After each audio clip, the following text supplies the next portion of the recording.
coaches from an individual point of view where they can go to those coaches and fix themselves, so you don't have to spend the We're live. Yep. So I gotta send an email. And the last part of it is getting the most out of the unit. Do we have the link? Yeah, it's on my web page. So if we go. Lineups or scrums, have them come before the warm up, work in their scrum setups, work in their lineup lifting, work in their timings, have the backs. So just add your account on. I mean, just don't sign me off. We'll be good to go. The guys are still, like I said, back to skill development. They're still working on their skills. Yes, they're getting warm. They're getting their heart rates up. They're getting their bodies prepared. But mentally, they're also tuning in, working on their skill development too. Is there any, I'll ask around the room, like Greg, I know from Xavier here, typical warm-ups for you guys. What are the sorts of things you guys are doing?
So this is the live Bulldog Rugby Coaches Conference. I don't know how you pull the link off of this. Well, there you go. So yeah, if you send that out, we can just pump that up, and then at a break we can actually entertain the idea of throwing this in here. So when you're doing the drills, we can actually have the live camera too going on, you know. So, all right. Now we'll select, because I got to get off your mail here. No, so just add another account. Just go in. Sign into another account. Just add.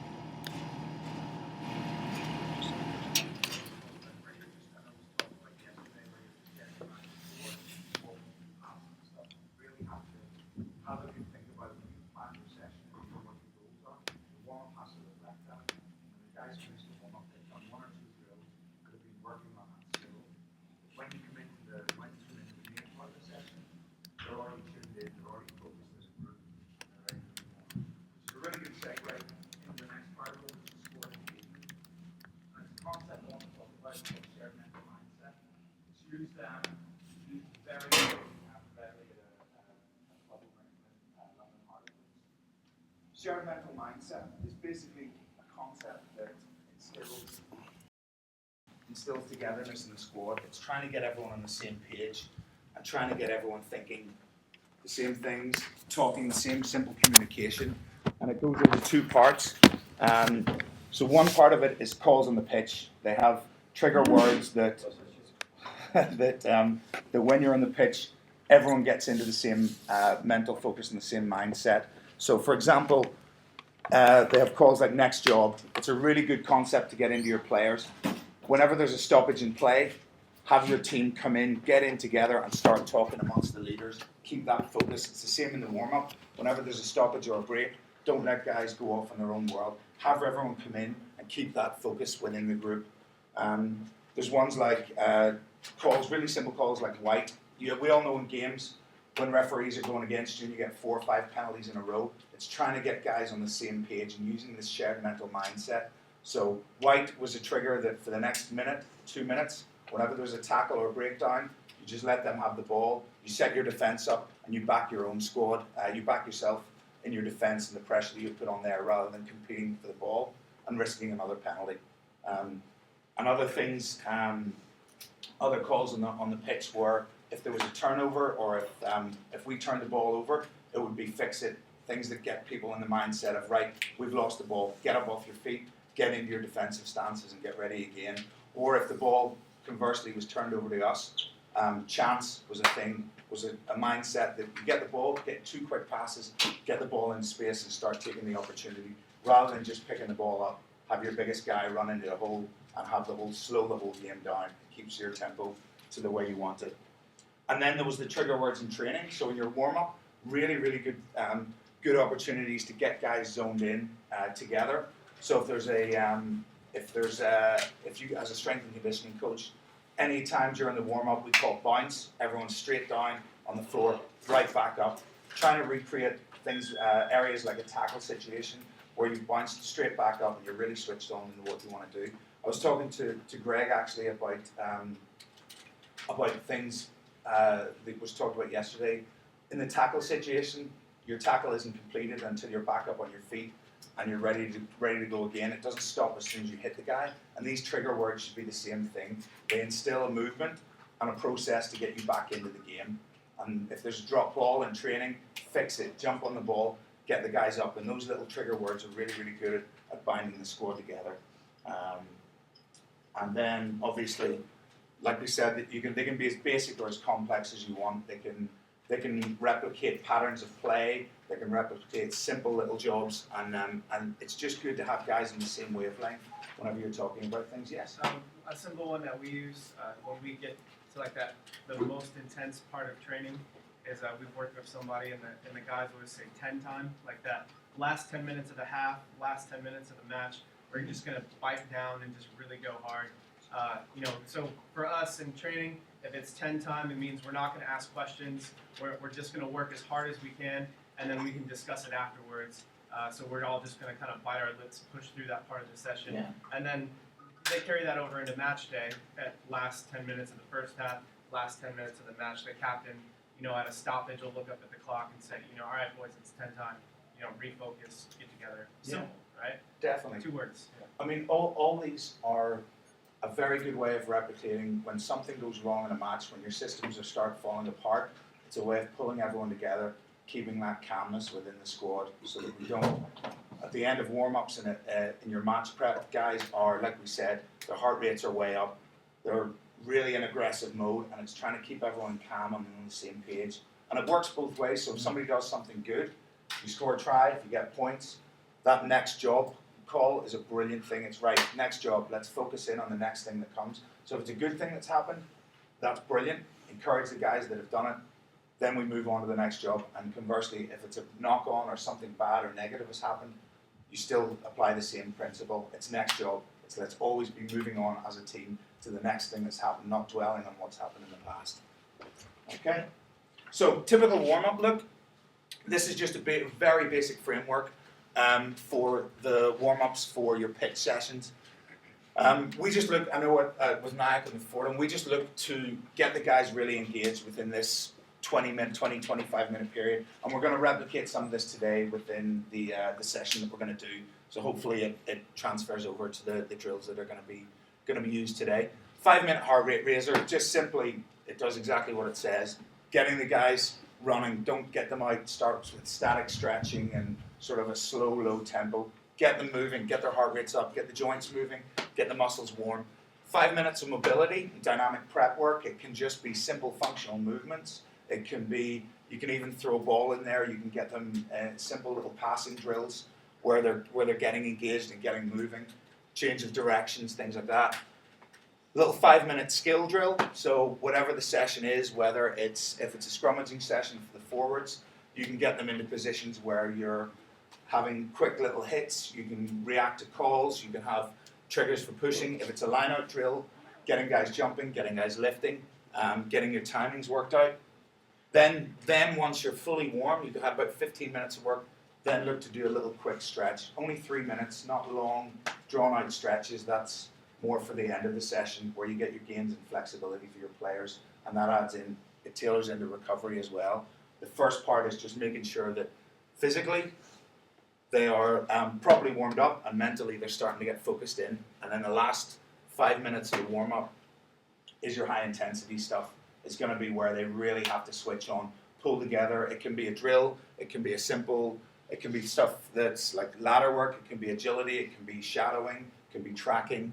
whatever you want to do, but it's done at a really, really high tempo. So that these guys, once you finish it, you say you've got 2 minutes. If you need anything extra and to get some water, then we're into the session. So that by the time you hit from 0 to 25, there's been this gradual build the whole way through the session. Their heart rate's just nicely coming up, and they're at a level where they're ready. They're focused in together as a squad to train. On a typical, Greg, I'll ask you, on a typical session for your guys, how long do you spend on your warm-ups usually, whenever you're doing things like this? The most relevant thing that you're talking about is planning your warm-up around what you've already decided to do on the pitch. So for me, I think it's really important that a warm-up is very dynamic and very specific to both their position, to mini units, and to the collective. So it depends. I mean, sometimes I like to go 4 minutes of, say, handling, 2 or 3 minutes of stretching and handling, and back into about 2 or 3 minutes of an activity. So it's really quite short.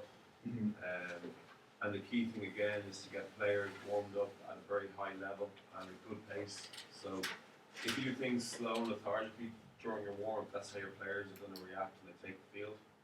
And I think it's really important that you're doing everything at a really high intensity, so you're already generating that pace going into the game.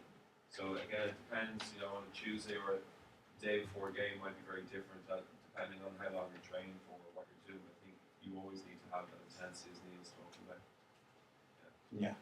So just as a quick summary from the team and the individual stuff for training sessions, big targets to hit are, like we talked about, using your skill development as a warm-up, not just going into old habits of making sure guys are stretched fully. It's guys will get stretched and get warmed as they develop their skills. It's making your session efficient. And the reason why I say it is because if you only have, as a club or a school, if you only have 2 sessions a week where you've got a 2-hour training session, after 90 minutes, guys, and you've been explaining and you have to come back to stuff, you know yourself, mentally people start to switch off and the focus gets lost and the tempo of the session goes down. So if your efficiency in your warm-up is 100%, it cuts down the time that the guys are on their feet, it cuts down the time that they have to worry about thinking about other stuff, and it just keeps them really, really engaged, which is a really, really important aspect. Engaging the core group, like we talked about before, you want the leaders in your team and the communicators, you want these guys to do the talking. Once they're out in the pitch as a coach, you have very little input. So if this is reflected in the warm-up and you engage this core group of players, those are the guys that take your squad forward and set the tone for what you're about to do. You do have the responsibility as a coach, obviously, to set out the outline of what you're going to be doing, but engaging your core group dictates how well or how badly the session will go in terms of intensity. And the last part is in your warm-up, fit in 1 or 2 simple concepts. It's very easy to get bogged down in mobility, agility, stretching, flexibility, drill, intensity, and get all this stuff. Have 1 or 2 simple concepts per warm-up and keep them fresh, keep them different. It doesn't have to always be the same warm-up for the same session. You can have different elements of skills. You can have different drills where they're offloading, where they're popping off the ground. Things that, like, they're very, very simple concepts, but it means they're not overloaded with information in that first 20 minutes. It's just the best rugby teams keep things simple and they do them well. And it is always just coming back to basic skill work, coming back to things that are just really, really important in the match. When things fall apart, you always rely back to your basic framework, and having that 2 simple concepts in the warm-up keeps that focus amongst the squad. Okay, so moving on, game readiness and match preparation. This is kind of a different concept to what you're trying to do in training. In training, the warm-up reflects what the session is about. In match preparation, the warm-up reflects what your team are going, how they come out in terms of attitude and in terms of what they're going to do during the first part of the game. So warm-ups, individual versus team. Everybody's different in the squad. You have guys that will go in the changing room and bang their heads off a brick wall for 5 minutes. You have guys that want to sit in a quiet room. You have guys that want to play music and get out and talk to people. And the best part of your match preparation is something that lets those people do what they want to do, and then after a certain time, we bring them in and we build to that match level of focus. So this warm-up is invariably going to be a higher intensity, and it's going to be replicating match tempo. So you may want to think about shortening or lengthening your warm-up according to what you do usually in your normal pitch sessions. And this match replication is something that, from my point of view, can be done in 10 minutes. It doesn't have to be 45 minutes out before a game. And the way that it finishes is that how do you ask yourself as a coach, how do your players start the game? If you've already talked to them during the week about opposition strengths and weaknesses and areas that you want to attack as a team, things that you want your players to instill in the first 5 minutes of the game, how do your players start it? Has that warm-up reflected it, and are they mentally switched into what the job is that you want them to do? Do you want them to go out, play a fast game of rugby, quick line-outs, quick taps, and build the pace up right from the start? Or are we looking for territory? Is what you've done in the warm-up relevant to the way that you're going to start the game? Because as a coach, the last part that you maybe have is 2-3 minutes before the game in closing, just to send them out with the last word. So your warm-up has to have them where you want them to be in terms of that. So I have a little template, same again, match day preparation. This is 45 minutes out from when they arrive and get ready. It's not necessarily 45 minutes on the pitch by any means. It shouldn't be that long. So once you've given your players individual strapping time, this period is crucial for your players. 15 minutes of individual stretching and position-specific skills, something we talked about. So if you have kickers that want to go out and kick, let them do that. If your back rowers want to go out and do some basic tracking work, bouncing off the ground, concentrating on the breakdowns, if you have hookers that want to go out and throw, let them spend 15 minutes doing their own individual stretching, doing their own individual prep, where they can go out on the pitch. There's no structure. It's just totally up to themselves. Like we said, everybody's different. Some guys will want to sit in the changing room till the end of this period. Some guys will be out 5 minutes before it and want to just get themselves going. This period here, 25 minutes to 40 minutes, is a little 10, 15 minute maximum. This is your match prep. This is something that builds, like we said with Greg earlier, this builds your heart rate right up to the roof. So you're gradually building through the session. When they hit this, there's no stretching, there's no getting yourself ready. Your players, you explain to them when they arrive at match prep, they're ready to go. They're ready to do this at 100 miles an hour. And this 10-minute period can be simple pattern play, can be 1 or 2 lineouts, can be 1 or 2 decision-making drills that put them under match intensity and match pressure so that they're mentally right up there ready to do what they want to do. And also, when they come in from this, you're not just coming in and needing to get yourself back up again and say, right, let's get ourselves going for the match. You come in from this sweating, focused, ready to go. You have 5 minutes where the guys throw their shirt on and say their final words, whatever else is wanted to be done, and then you're ready for kickoff. So this, when I say 45 minutes, it's really only this 15-minute period that you concentrate on. It's keeping the tempo and the squad nice and relaxed. They're in their own individual world, and then in here they come in focused as a group. And this is when this team element comes in, and then the last part of it, just final words and then straight out. Neil, can I just ask? Please. At what point would you send your subs out? I have mixed feelings with it because you want them part of the process, but you also don't want them at a point of intensity where they're then going to come back down. So at what point would you say, okay, guys, give us some space? Ideally, you mean give them some space, or No. What time? At what point do you just have your starting 15 there? I would say the majority of this 15-minute period is dedicated to the starting 15. So, for instance, if you have a decision-making drill, have all your reserves be the bagmen for it, so that all the starting 15 have to think about is what their job is in that drill. They don't have to worry about holding the bag or anything. This is just getting your starting 15 ready for for what's going to happen. So that's when I would say to them, that's when you get your real focus towards your starting 15. This is whole squad. This is starting 15 focused, and this last word is obviously starting 15 focused again. Does that make sense? Does that answer? Yeah. Yeah, please. Yeah, Neil, just saying there, like for coaches looking at this, I can stress, for me, in my own personal opinion, how important a mindset shift is for somebody. I remember being in a room going back about 8 years ago where I'd always, spent, I don't know, maybe 90 minutes or 80 minutes in the warm-up. And Neil possibly played, and so did Justin, where warm-ups were incredibly long. Now, when I saw this first, in my head, I was like, that's too short. I only have the guys twice a week. I'm not going to get everything done.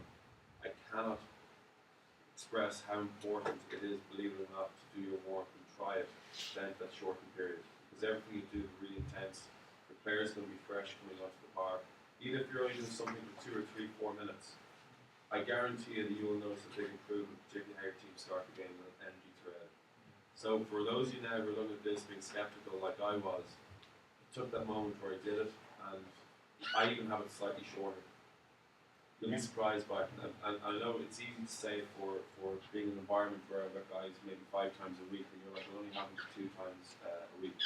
It is massively important. It's a big shift for you guys as coaches, I think. I'm sure Tulks, you have something to come in and say like that. Yeah, game day we'll have 17 minutes on the field, and I think that it's critical.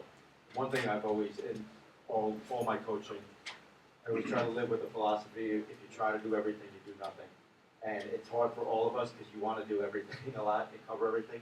If you try to do everything, you do nothing. It's counterproductive. So we'll go 17 minutes on game day with the squad, and that bounces around to units, units and skill work, and some stretching and high rep stuff. So totally agree with Greg on his comments. Keep it short, get them pumped up and focused on the things that make them feel comfortable and revved up to play. I think that's important to note as well. Some individuals like longer, and there's nothing stopping them, with that individual period at the start there. They want longer than that, get their come out longer than that. So, but that bit where we're all together and it's focused, it's short, it's sharp, and it's ticking the key boxes. Some things that people always want to do. Throwers always want to throw. Kickers always want to and need to kick. And those are the 10 to 25 minute time. Those guys feel comfortable. They've got to do that. That's when they'll do it. I know there's a couple of questions here as well, but just a short point on this. This is something that it's an art to get this right, and it takes practice. You can't just rock up on the day and say, right, we're only going to train for 15 minutes. Have this structure put into your training sessions at the start so that they're comfortable and they know the tempo. They're comfortable with the way that this works. It doesn't just happen overnight. And what you can do with this 15-minute period here, like Toke said, if it's only 17 minutes, spend a little portion of it doing something that you're going to do in the match. So if you're looking to start this match with kickoff that sends it high up into the air, you get a good chase and you get your defense set, have a little drill that is a kick chase that gets guys switched on and in that mode where they're really, really under match intensity and under match conditions. And it can evolve. It can be that one week. The next week your game plan will be different, and that little drill can change and evolve into something else. But as long as the players and like we said, the senior leadership group in the squad know what's happening, they can dictate the pace, they can dictate the attitude, and they can dictate the focus as to what your team, what style of rugby they want to play. I know there was 2 or 3 questions here. Yes.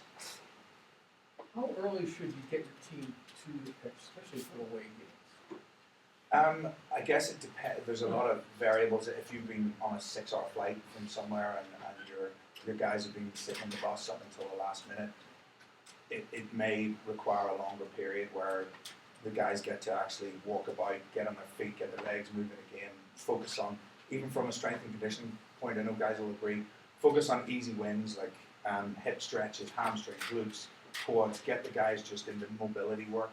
And that takes a long time. That could maybe be an hour to an hour and a half before the game. Let them walk about, let them just gauge a sense of the atmosphere, have them walk the pitch. A really good way of doing that is walk together as a squad. So right, we're up at the 22, we're on the right hand side, it's our line out, what are we going to do? It just gets guys walking about and moving. We move up the halfway, scrum midfield. If we get our scrum, where are we going to attack from here? And have guys talking, it engages the squad into your match prep, and it doesn't just have an hour and a half before the game where guys are just sitting on the phones and all the rest of We're that. pretty religious about an hour and 15. But we also, when we get there, we have a team of people working on people. And you're not going to have that staff. I think an hour and a half is a good time, where you can do the medical stuff you need to do. And obviously give or take a few minutes here or there, but I think that's a solid time. You don't want to sit around for 2 hours, and to lose all that momentum you might have. Everything, no matter what the period of time is, I think you've got to be really clear that you have a definite build and focus, a build in intensity as you approach the match. You don't want to have a team talk an hour and a half before and get them pumped through the roof. and then they sit down for half an hour, and all that intensity goes out of the session. I want you to really think about having a definite build from start to finish in your warm-ups and matches. That's good. Yeah. On like tournament days, we have multiple matches, and Excellent question. what do you suggest for For that, I mean, that comes down very much so to your strength and conditioning guys. That's something where you have long days of tournaments, especially in sevens rugby, where guys are playing 5 matches a day. You've got to have a really big emphasis on simple wins, things like hydration, things like stretching and cooling down afterwards. Your warm up, I would say, keep it short and let the guys give those guys more individual time, because when you have to warm up 2 or 3 times a day, like we said before, different people are going to react differently. Your props, your hookers, your second rows, your front 5 guys are going to need maybe more attention than the guys that sit and have coffee in the wing for most of the time. So I'm biased as a forward, obviously, but it's a really good thing that I think you should link in with your strength and conditioning staff and or somebody that can really set that down and nail down the little warm up for guys to do. And always, as always, pass the responsibility back on the player. Educate them at the start. Educate them as to best practice techniques, things, really easy wins to look for, and then have them police this as a squad. So guys, at the finish, you don't have as a coach calling in and do this. They naturally go off as a group. They do their warm downs. They talk about what they're going to do in the next game, and that it really takes the weight off, or takes the pressure off you, but it makes it efficient because it's all about them as well. Yeah, please. I think it's really important for us as coaches to think about what we perceive as a great warm-up and what actually our athletes need. Because back in the day, we wanted to make sure you got a good lather on, you friggin' ran through the whole game, and by the time they get to the match, they've used all their energy systems, right? Yeah, 100%. And I read a study, it was like, coaches think the players need to be sweating and going crazy the whole time, and the players are like, well, really, we want some individual time and just a couple of things, get the team together, just let us get to where we need to get, and then we're going to perform. So, us as coaches can't go, oh yeah, crack the whip, let's go, let's get them jacked up. This is really great. I just think As a coach, take 2 steps back and go, okay, my player's motivation for playing this game. If you need motivation to step onto the rugby field with 15 other guys, you're in the wrong place. So as your players, you want your players to be in that zone already. So that's why it only needs to be a short amount of time. You don't need 30 minutes to get into the zone. It should be implemented in the squad that as a group they can flick a switch, so they can go from being calm and nice and relaxed to right business mode. Now we've got 15 minutes. You've got to focus for a short period of time.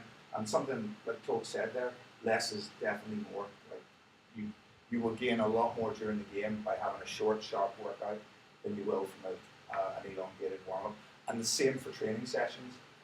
1 hour, 30 minutes, short and sharp, is far better than standing on pitch for 2.5 hours. I know even at Nyack at the early days, with Bruce, you'd be scrummaging till 10 o'clock at night. Fitzy, I know you'd obviously advocate for that. That's a different story. There's an issue with that? Yeah, exactly.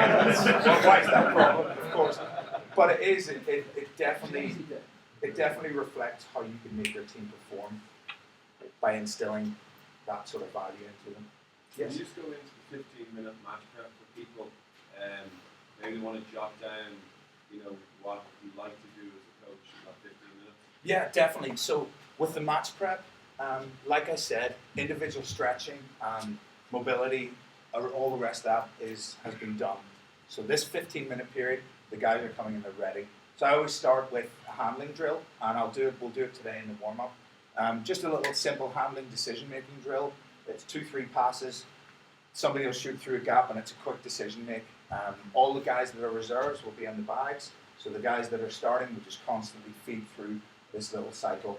We'll also have a little bit of agility work, which is kind of some ladder work, some footwork, some getting up and down off the ground, just gets them engaged physically, shoulders, neck, a little bit of core stability work where guys are being lifted and kind of tossed about. We'll show you again, we'll show it in the warm-up, and then you're on to your drill. Whatever part of the game that you want to take into the first 10 minutes, that little drill reflects it. So if it's I know with the Eagles, you guys use two pods of a defense, a close pod defense and a wider shift defense, and guys run in, they get themselves set up, they make that hit, they move on to the next one, they make that hit in a wider channel. And that could be something really, really simple, but it reflects how your defense is going to start.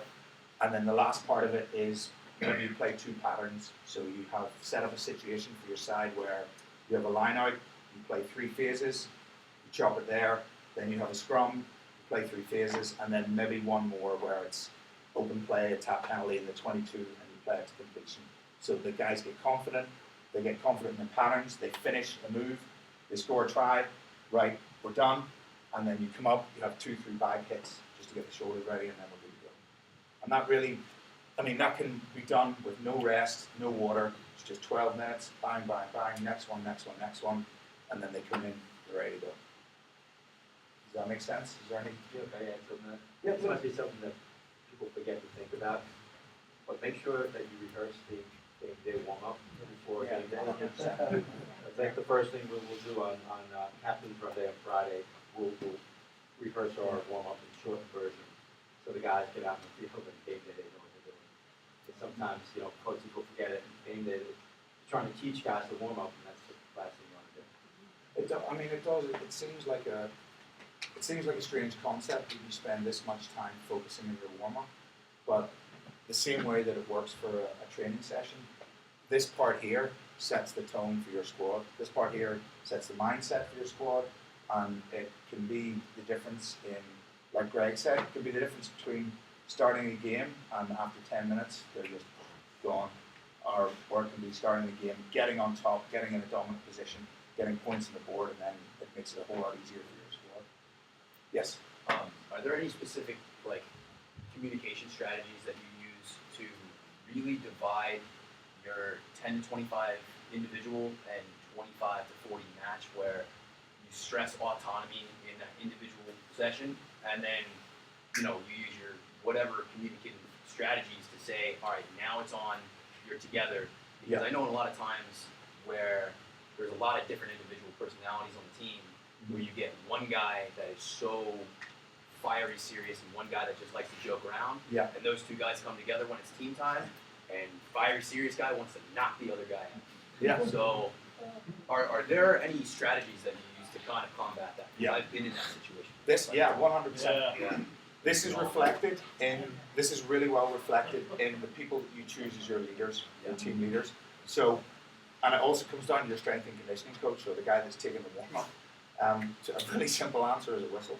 Once you're in the changing room and you say, guys, blow a whistle, right, 15 minutes individual time, then as that time's ticking down, you say, guys, 5 minutes, 3 minutes, 2 minutes, and then they know that when you blow that whistle again, boom, the team is in together, they're in a tight huddle, and you let the sensible, cool-headed guys, the leaders, they talk for 1 minute, they go, guys, this is it, match prep starts now, heads on, we know the drills, and then they just go straight into that. And that way you don't have guys kind of just walking in, going, right, what are we doing? Okay, that means as soon as that whistle's blown, it's a trigger for everyone to get in. Or you can have a call, and you can have the leader making something up that says, right, bang, we're in. Flick that switch, and you're on to business mode now. Does that make sense? Yeah, absolutely. I just think it's really important. Really important to stress that to the team. It detracts, like it's making your, like we always go back, it makes you so much more efficient. It's everything you can possibly do to make this warm up as short as possible and as focused as possible. Yes? I was wondering if you talked a little bit about the little visualization in this, and I love the theme of balancing as individual needs versus team needs and team standards. Yeah. And I know that's something that some people take to a lot more and some people don't as much. Is that something that you have as the overall team standard you want everybody doing, at some point before the season or something like that? Or is it just kind of...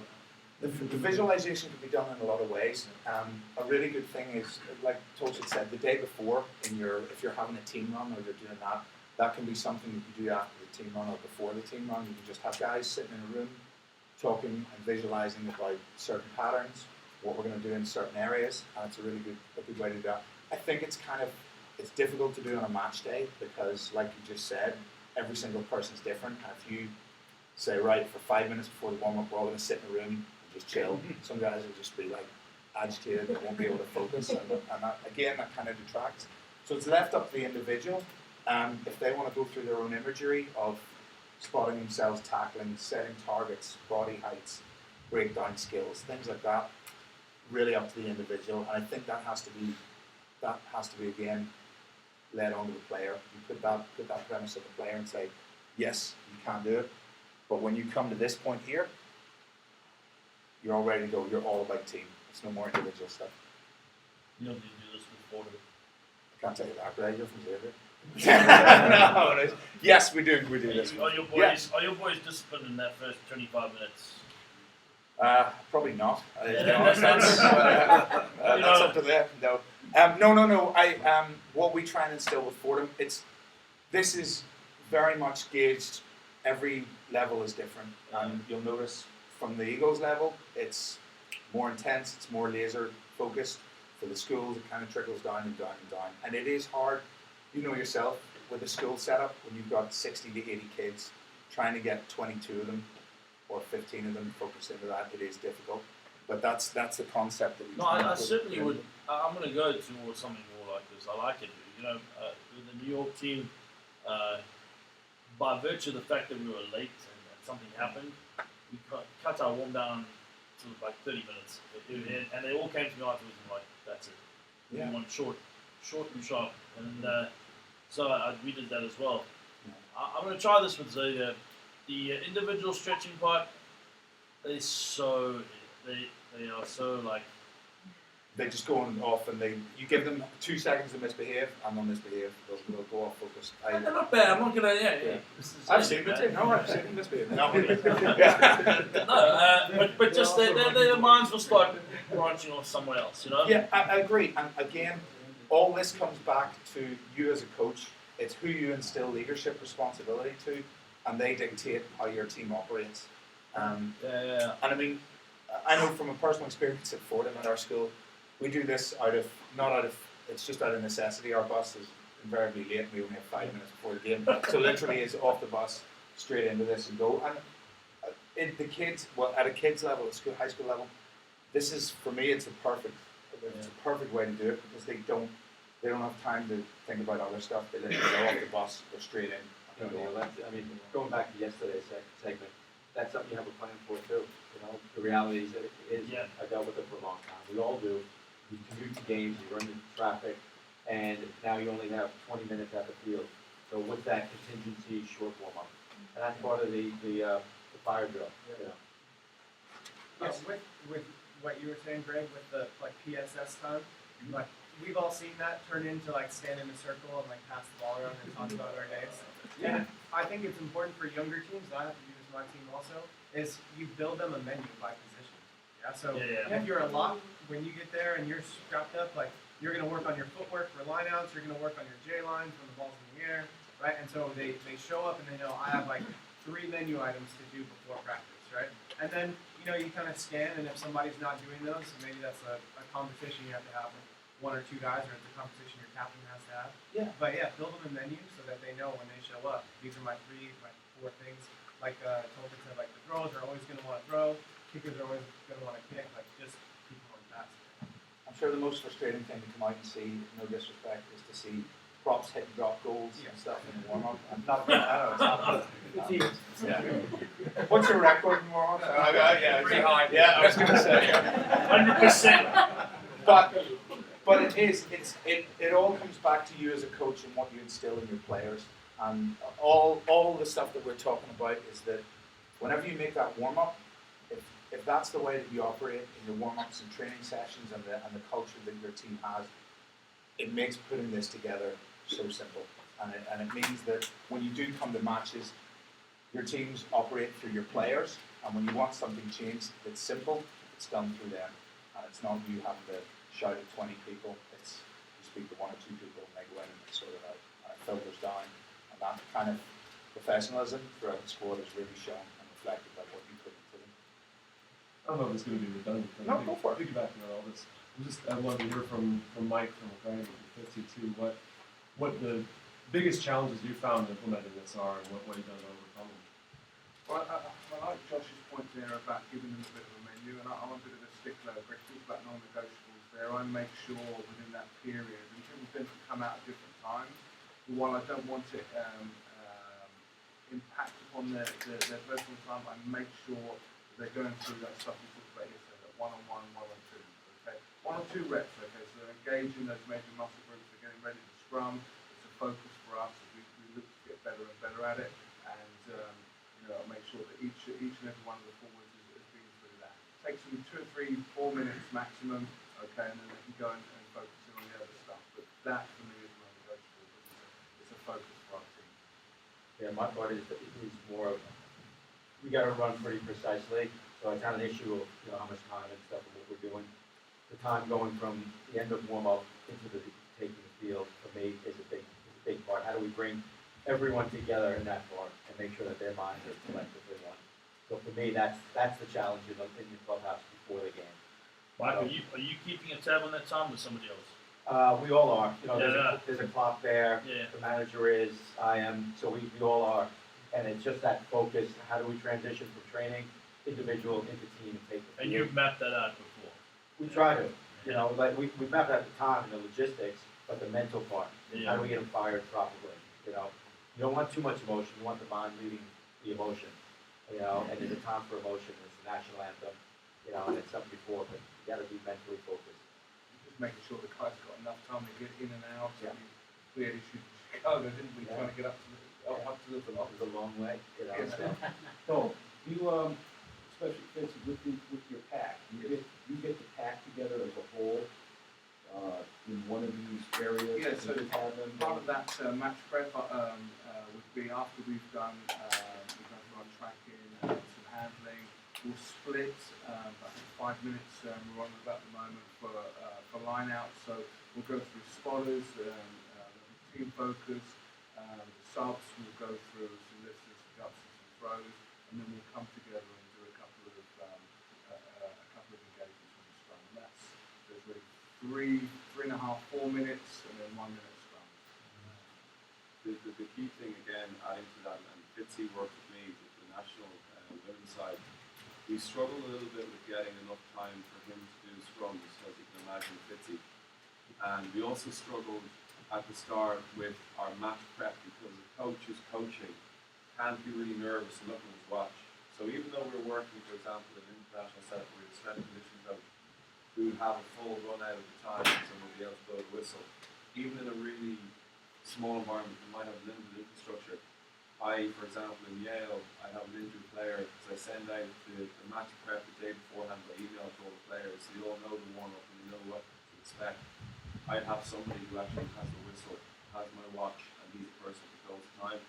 So maybe yourself as a coach, rather than worrying about the time, either a manager or an injured player does that for you, you can then really focus on getting your timings right and having him for like 30 seconds. If you have a 2-minute drill, and he blows the whistle, you need to be really disciplined at the start to get into that movement. But Fitzy with the scrum, if you remember, we were only able to do 3 minutes of units, and we argued over a beer in a nice way, and chicken wings, about how we can give you more time. So we did line outs during that 3 minutes from the backs during the starter phase, and you actually took the scrum during the individual stretching, remember? Yeah. So before their individual stretching, we had our kickers went out a little bit early with our throwers. Everyone else came out after them. The forwards then went to the scrum machine, and the backs worked on their PSS, where they were doing those positions. I think Greg's 100% right, and it goes back to what Neil was talking about, engaging with senior players and getting buy-in. And so, we had this issue, we knew it was a focus, we knew it was something we wanted to do. So, we sat down with the seniors and got their buy-in, got the rest of the pack's buy-in. So they went out a little bit early to do their individual. So for the time the 3-4 minute countdown before we went into team stuff was ready, they were in together, we got that element in, and then we were into our match day. And I honestly believe, even if you're doing the Eagles in the World Cup, or you're doing a Division 3 second side and under 14s, you can actually implement this. So it's not like you need extra resources for this to happen. You can have somebody who runs the time before you. I think we're all on the same page, your team will perform much better. The last thing I'll add to it is, don't talk too much. Key points. If your focus that week for us, full game, possession of the ball, get off the ground and back into play. You know, whatever your key points are, say it. You know, you have one or two things that you want to do behind in the team. And same with the captain. You know, behind he's rambling and acting like Churchill, come and shut the F up. Okay? It's got to be concise, message clear, take the field. But that's all. I know when the Eagles set up, like Dave obviously takes that match prep period, and it means that the guys aren't listening to you shouting at them for 10 minutes. So when you get your period of 2-3 minutes to talk to them, they actually focus and listen to you rather than because they've had somebody else blasting them through that 15 minutes. And just to address that 10-15 minutes, when it says individual, it can be small units, and it comes back to your point about guys that have different wavelengths. If you have guys that want to go out and beat the crap out of each other for 10 minutes solid, and that works for them, go do it. If you have guys that just want to kick a ball about and just relax and gradually stretch and get into it, get those guys working together and just get them in the same wavelength. But when they finish, that's the whole squad. We had an issue, sorry, on in terms of the time we get it going, just another way of solving it with the Irish national team, overrunning, and, you know, the strength and conditioning coaches were getting upset about the amount of minutes we were spending on the pitch. So it was having a negative effect on the match that weekend. So they came to an agreement. The bagman had the watch, he had a klaxon, and when a 10-minute segment or 25-minute segment or whatever it was, boom, he blew the klaxon, and we moved on. That was it. Boom, finished. We're on to the next thing. We haven't got what was needed to be done within that. It was either poor planning or poor execution during that segment. We just moved on to the next one. And we got a lot better at that. Probably a little bit unnecessary, but it did what it needed to get our timings right. Okay. Any questions? Yes. Do you have a strategy for halftime? Yeah, definitely. I mean, personally, I have a strategy. Everyone has their own different strategies for halftime. But something I talked to Greg about just before this meeting, actually, once that halftime whistle blows, it's a trigger to get everyone back in together. So once that halftime whistle blows, get everyone in the change. If it's a changing room or if you're beside the pitch, get them in there as quick as possible. Rest when they get there. Psychologically, to the other team, they see you guys unified, running together. Half is finished. Right, let's get in and talk about what we're going to do next. And it comes back to that next job policy and the mental mindset. I would spend the first 2 minutes of the halftime, let the guys cool down, let the guys get water in, whatever they need to do. That's their own, but they come in as a group, and that's how they present. And then split into forwards and backs. So the forwards go off, talk about set piece, talk about line-out, scrums, restarts, anything that's happening there. Backs, talk about coffee, walking. No. Backs go through how their kicking strategy's going, how the kick chase, what decision making is, how that's going. And then for the next 3 minutes, then you come in as a team. Address negatives, address positives, address things to change. But make sure that when they finish that halftime, they go out with a clear idea of what they're going to do next when they start that second half. And a really interesting thing, even before kickoffs, as the last point as a coach, have your first job in order. We operate as teams on a next job policy. What comes next? From the half times, and the first period, have a first job in mind. So it's your kickoff. Your first job is to put the ball somewhere where you can contest for the ball to get it back and immediately put pressure, or if it's kickoff to you, your first objective is to get that caught, secured, and get out of your own half. That's your first job. Yes? A million percent agree with what you're saying. So at the start, get them to have their rest, like pretty much no talk, just relax. Yeah. On the split and during the team play, as Tom said, the most important thing is to be really focused on maybe one area that we need to improve. If you go in there and the coach, you're breaking down the game, the 4 or 5 areas, they're not going to remember any. And like Neil says, we come in as a team, the really important thing for me is to be incredibly focused with your information. You work hard with your assistant coaches to see what the most important thing is for the second half. So if you're losing possession, you've got to get more numbers to the breakdown and really focus in on the one thing that's going to change the performance in the second half. And also look for tells, so you might see the opposition are defending very soft or defending very hard. There might be spaces to attack. Give them one trigger. Try not to, because I've made that mistake as a coach where I've gone in saying too much and the guys end up doing nothing. So you really focus. Guys, it sounds obvious, but on that point, as a coach, pay attention to the game the whole way through. So if we have something have pen and paper, note where you're getting penalties for, what areas you need to fix, make 1 or 2 simple points. Don't just rock up at half time and go, well, we need to get in there half more, we need to make more tackles, we need to miss less. Have specifics, have areas of the breakdown that need to be improved, areas in defence, areas in attack that need to be sharpened. So you can make that, like Greg said, you can make that chat 20 seconds of really laser focused thing. Yes. 2 points. We kind of spoke about this, Mike and I, yesterday. You guys have a lot of the professional teams have staff to see different things. And you have the opportunity to relay that message onto the field pretty soon. You also have the bonus of being able to suss out your opponents the whole week before. Like the example was the flanker from Canada. How do we do it in 10 minutes and not have to wait till halftime? That's the first thing.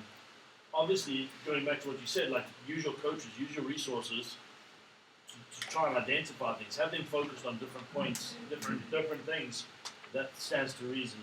But get those messages onto the field at the 10-minute mark, or as soon as you can, rather than waiting for the 35th minute at halftime. On the halftime thing, I made a strong, what would you call it? No non-negotiable with myself, and that was the first thing out of my mouth had to be positive. It had to be positive. At least two points that were absolutely positive, even if it meant something for the team and something for an individual, had to be positive. Because I found I was looking around and I made the comment like, wow, negative at half time, and then I was looking at myself and I was like, wow, I've done that a few times, and so I absolutely make a non-negotiable 2 positive points as I walk on in. With that, from a strength and conditioning point of view, if you have a guy on the sideline that's running water that does everything, get him to feed that information to a winger that's on the sideline, and then when there's a stoppage in play with 10 minutes to go, that's when your senior leaders, like you said, any stoppage, your team comes in together and talks about it, and that information can be fed in from the sideline really, really effectively. We do a lot with praise, and we always want to be praising people, like Greg was saying. And whether we're winning, whether we're losing, first thing we do when we come in halftime is we just get the players to praise each other. Like, hey man, you're doing a good job with that. Hey guys, keep it up in the scrums really quick. And it gives you, like while they're resting, that first minute or two, like you want their heart rates to come down. So just let them talk to each other, let them praise each other, build each other up. And that gives you like a final minute to collect your thoughts too. That's just an example of what he's talking about. And this was our World Cup warm-up versus the USA, just on file on my computer. So you can see how everything was timed. And again, we spent conditioning coaches, but if you don't have the resources and you just have an injured player, I said, give him the sheet and let him do the whistle. So you can see how we had exactly what Neil's talking about, and it's great as well to kind of see that we're on, similar page and thoughts, and same with you guys. The way you're talking was kickers and forwards were on the pitch at 4, which is 60 minutes beforehand, and then we came in together for what is that? Around 27 minutes. Anyway, Matt speaking here. We had movement and prep skills. We had a shape drill, which I'll be doing today. We looked at yesterday, so we just got them into the habit of where do you go of 9, where do you go of 10. Really, really quick, really, really sharp into our unit skills, and that was only for 5 minutes or 6 minutes. Team run then for 5 minutes and bag hits for 4 minutes. So that was our warm up. And then as the World Cup goes on, we might change it. We might need to concentrate in certain areas for another game. So that's just an example before we go into lash some things down. Could you potentially not put it in 5 minute or 10 minute blocks? Is that an intentional thing? No, it's just the way the game has gone, and the way that I suppose it's my upbringing and kind of education of people who I've been listening to. Preparation and recovery have become such a massive component, whether you're a professional athlete or whether you're playing at the lower end. And Neil has tapped in on that. That time on feet has become a massive thing. So strength and conditioning coaches don't want their players to be on the feet a huge amount. So like if you take Yale for example, like at the end of August, they trained for over 2 hours on a Friday, and they played a match on a Saturday. So it's the first thing I had to do is stop training on Friday and train on a Monday, where can do video work or review the match and kind of prep well. So the guys from Rathbone are here. Is there anything that you'd add to that? Well, yeah, I mean, a couple of the points that were made about not knowing how much is too much, how much is not enough. Athlete monitoring has been something that has taken off, especially with technology and stuff in the last, few years. I know there's some talk of it right now, but it may be a little too much, especially on the English side. But there's some really simple things you can do, especially with RPE, in terms of talking to your athletes about their impressions of how hard something is or how difficult it is versus yours. And we see this a lot with younger athletes that are coached by much older coaches, because their mentality is, well, this is what we did back when we did it.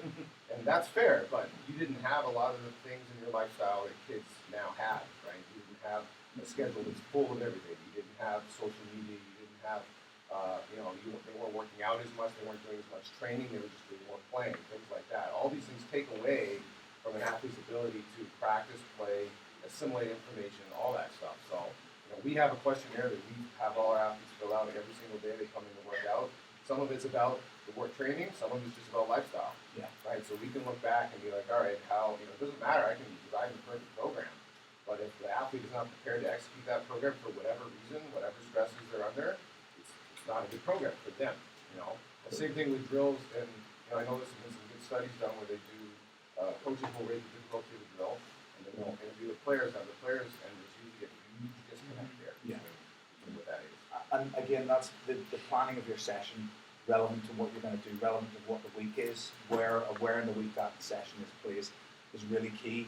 Like you say, you can be as detailed as you want. If you have unlimited funds, GPS tracking, hydration systems, everything else.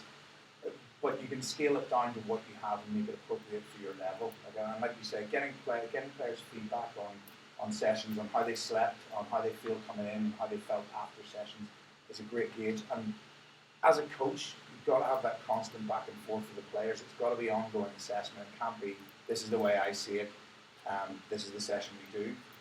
If guys have had a physical match where they've been beating the crap out of, they come in on Monday, it may be appropriate to have a lower tempo session, a more organised, like Greg said, a video session, a session where they work on pattern structures and organisations as opposed to hitting the gym and putting through a conditioning. Do we have a questionnaire or anything, John? Everybody has a phone these days, so there's some online resources you can use where you can give them a link to fill out forms, and it's totally autonomous. So you can get all the feedback from your players, and you don't know which player it is, so they don't have to worry about feeling like you're getting singled out for whatever they answer. And I could definitely get that information to you guys. A lot of I'll try to keep it short. Yeah, these sessions are amazing. I think the most I've learned as a coach has been through those, through just listening to the players and getting feedback on stuff. One thing is that it can be tough to go up to the head coach and talk to them about that. So something that we've done, I got from my club that played on in Boston, is an ombudsman officer. An officer on the club whose job is to engage with membership and be sort of a safety valve for any problems they're having with leadership, anything like that. And if you have, I've been lucky at Brandeis, with Brandeis women's team where I coach for, we've had really proactive ombudsmen who go out and talk to them and find out this feedback. And I hear things that I would never hear otherwise. Yeah. And that's been massive in session design and all that stuff. So it's just something that's been really, really influential in my coaching, is having that specific person that they can go to. In general, this has been, I think I speak for everyone, great 2 days. Is there any way to actually have all of us get emails on these slides? I'll have this set up as well. We're going to send out the presentations, we're going to video it all, produce it, send you the videos of everything we've done this weekend. People can take it today, we're live streaming it right now, we're making every effort to get this information out there. Great, thank you. I'm sure if you have any questions, you want to contact us. I'll give you Fitzy's phone number. It's private. Yeah, exactly. Yeah, thank you very much. Much appreciated.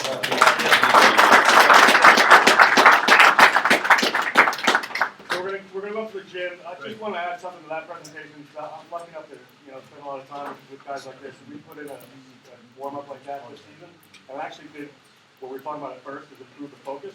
Because you guys know yourself, like you do a little warm up and then you're like go to the line outs and then shoulders struggling over like all bored. Now you're like you got 2 minutes to do line out. So after like the second game, they're like, shit, I don't have much time.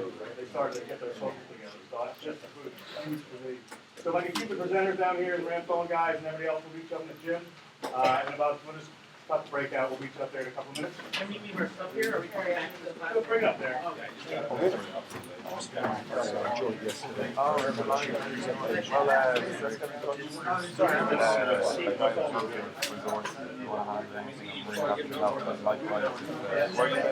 Simsbury, which is a high school up near Hartford.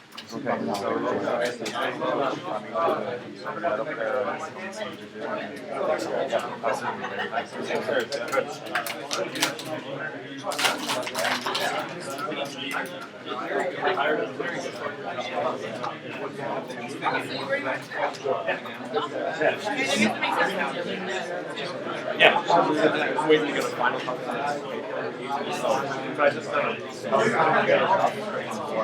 I was like, oh, keep time.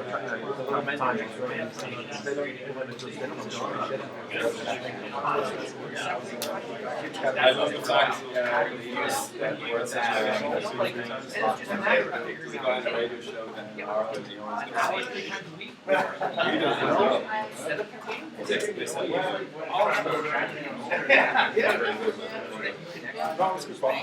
It's nice to see upstairs.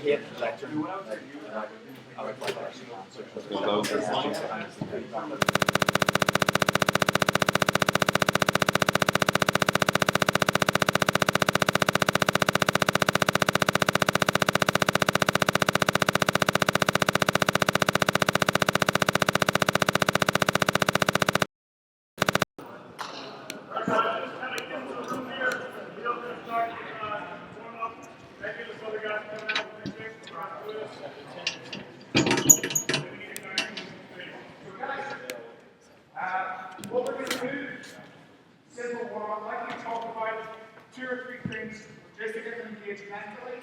Then I'm going to get heart rates up, get them moving. We've got a quick little decision-making drill, and then we're going to split up into pairs. So we won't stick to units. Okay, perfect. Okay, so our first one is just the passing. It's just a passing and communication drill, all static, just getting you mentally switched on. So this is practice day. This is practice day 1. Okay, this isn't your match replication. This is just getting guys engaged into the session. So today, for your unit skills, you guys are working on dynamics and strong party as well. Perfect. We're going to do some work dedicated to forwards. Everyone's going to move just so that we have clarity in the session. And then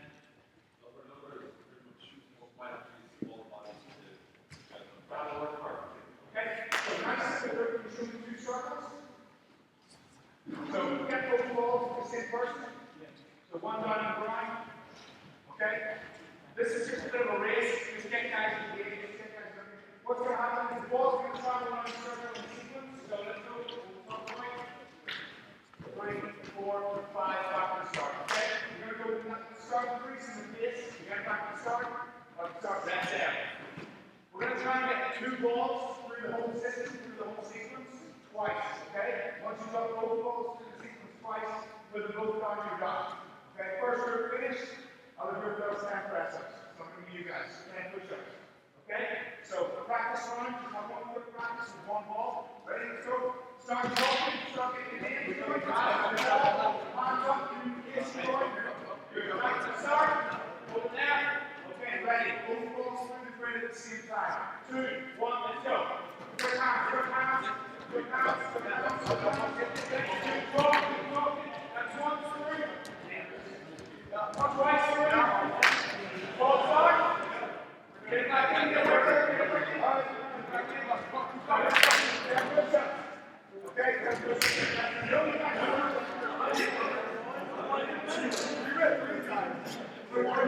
Second time, 7, 8, 10. Good. Second one, you're going to go the opposite way in the circle. So whenever you try to pass, you're not passing the opposite way. Okay, so you guys are going the opposite direction.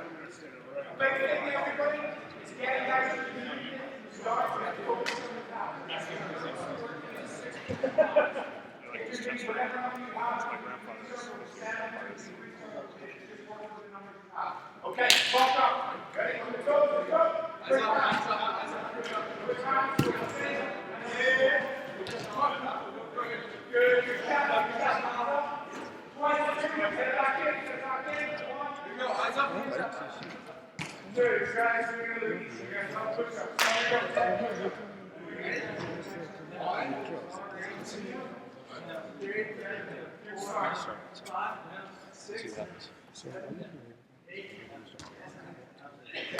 Okay, in our next drill,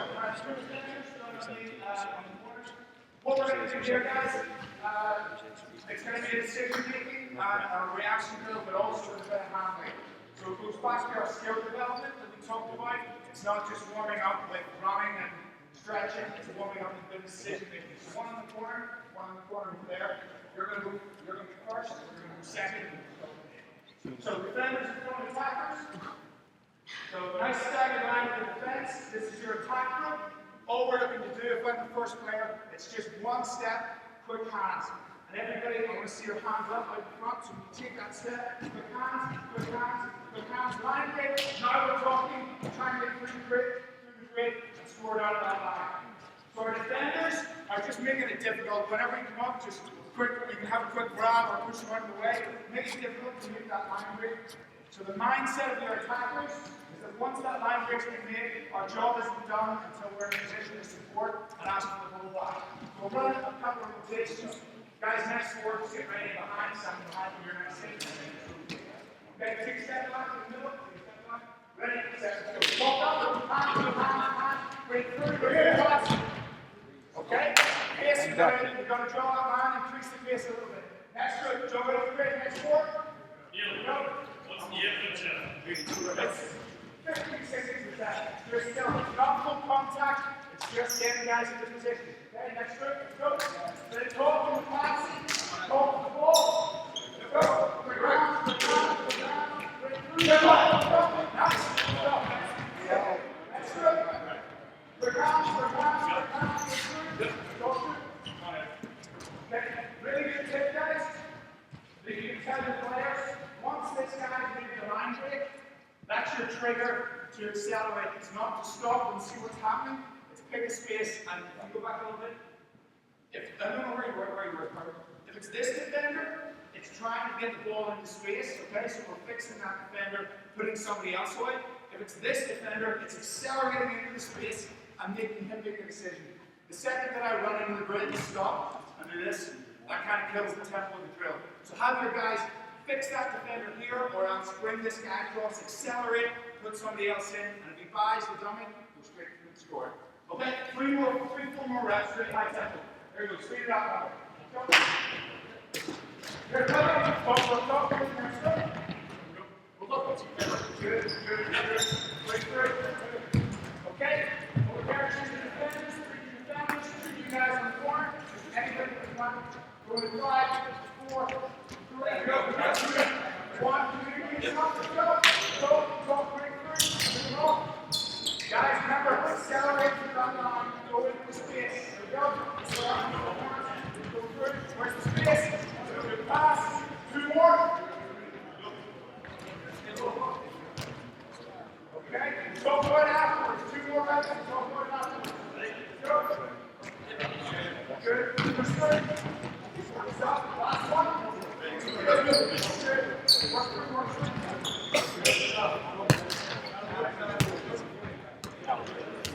So as you notice, guys, the further this goes on, communication dies, focus goes away. Guys, keep this nice and sharp.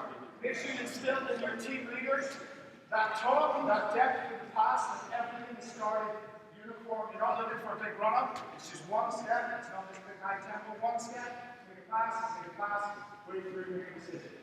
Okay? So, quick stretch is where you are. This is the mobility. So, hips, glutes, groins, run in the plank position. Nice and strong. Step in. Okay? Lean forward with the hips, drop that knee slowly back. That's 3, 2, 1. Step back, step in. Really working on going so forward. Drop that knee back again, sit the other side. Drop in. And last one. Take it outside from there. Put one hand forward. Step in the groins. Nice strong with the heels, not the groin, chest up. Good strong position.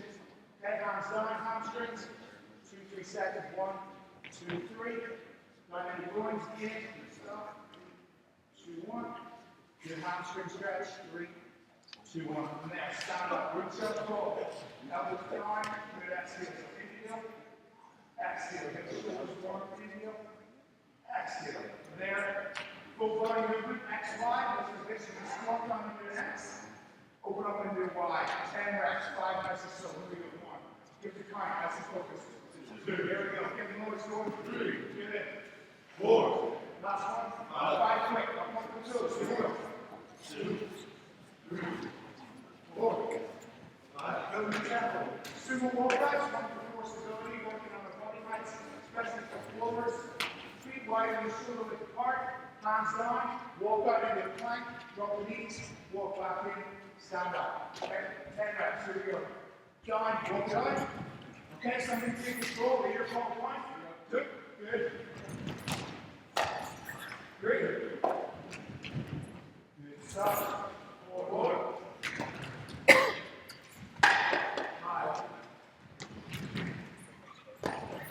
6. 7.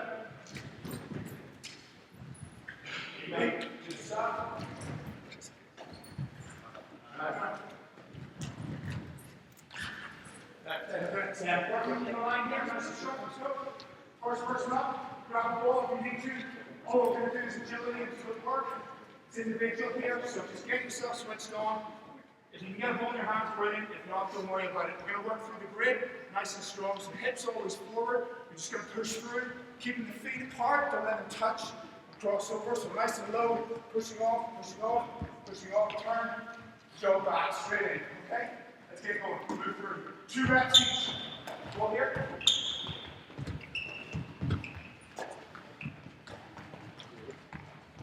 Good. Land on the toes.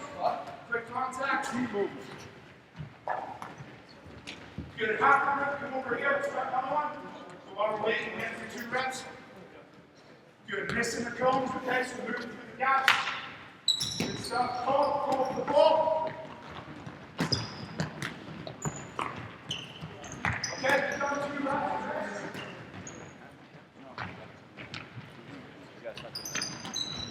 Good stuff. Second one. Use this as a ladder. Getting behind the knees, getting a range in the hips. So working either side, just going to work 1, 2, 1, 2, 1, 2, 1, 2, 1, 2, 1, 2, 1, 2. Nice and controlled the whole way through. Light on the feet. Let's go. Good, good, good. Work through. That's focus on where your feet are going. Watch the cones. Good stuff. Come on, let's use the top when you're shifting the ball. Call for it, hands up. 2 each. Yes. Good stuff. Start building the tempo. Next one, you come to the around. Start slow. And get into the tempo of the feet. Okay, let's go from off each side. Good. Do the side, make your flexibility. Up on the toes.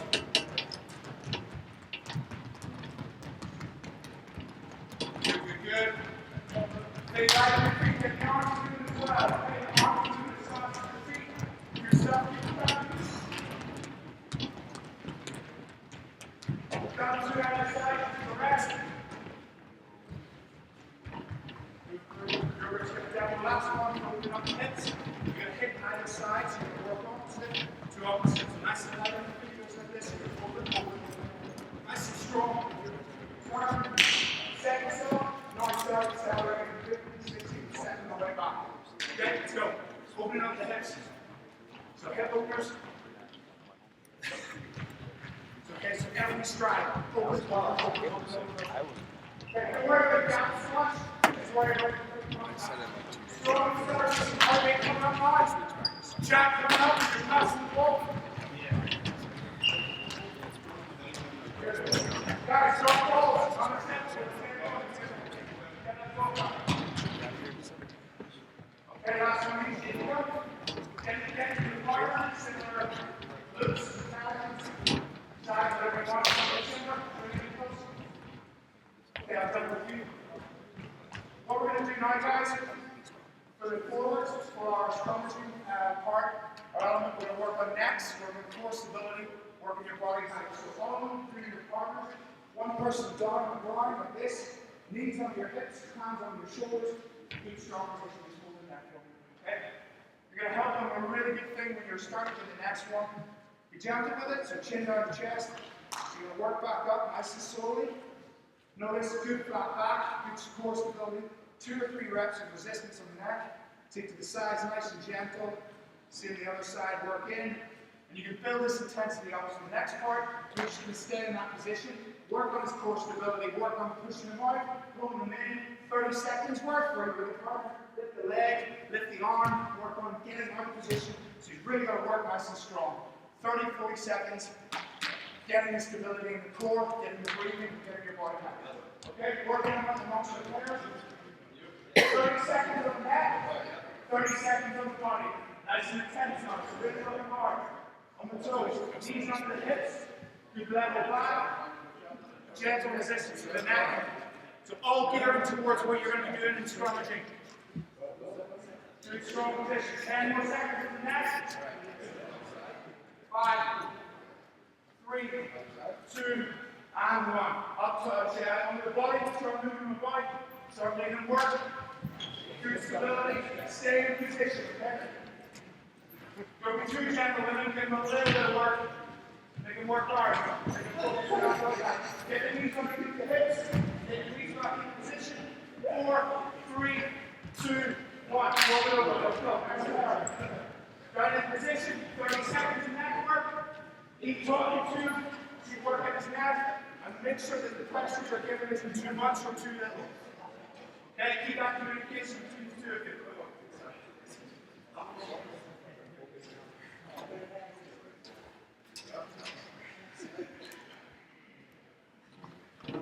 Okay, so we'll go on the body, 30 seconds.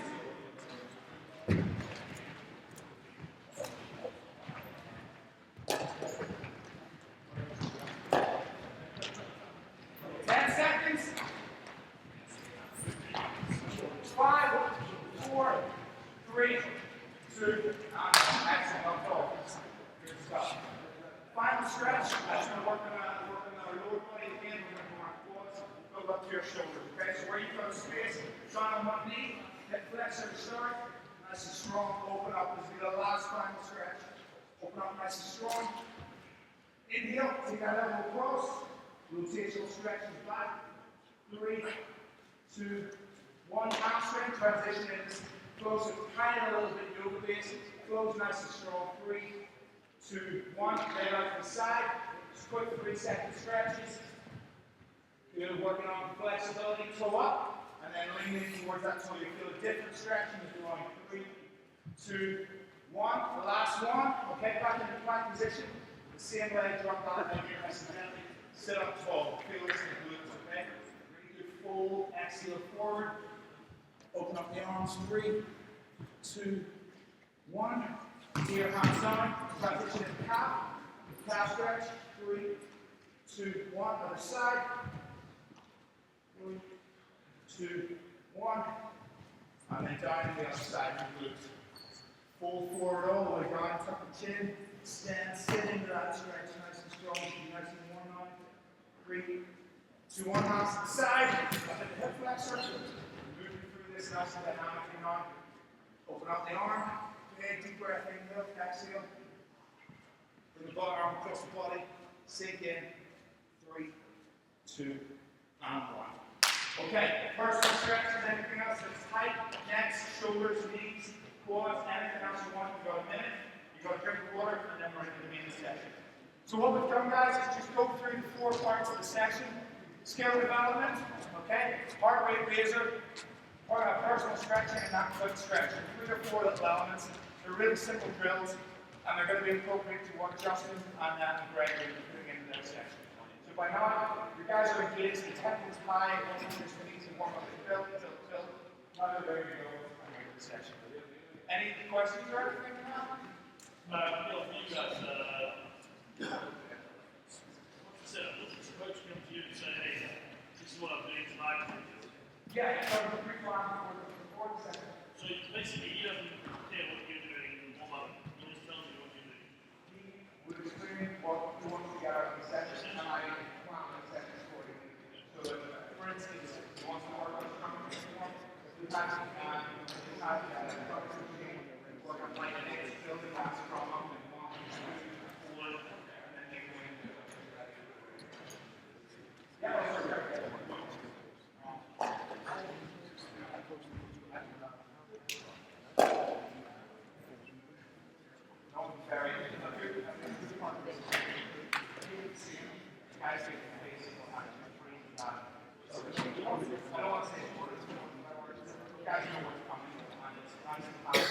It's nice to tell that the outside but also lines up with their kind of bodies and it's not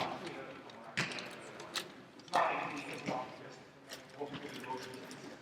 This is what we want to get out of it.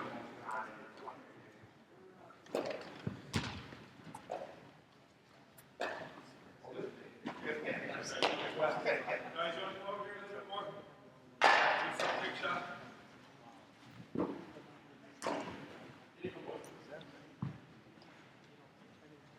Okay, so yesterday we looked at a shape drill, so we're looking at our action of nine.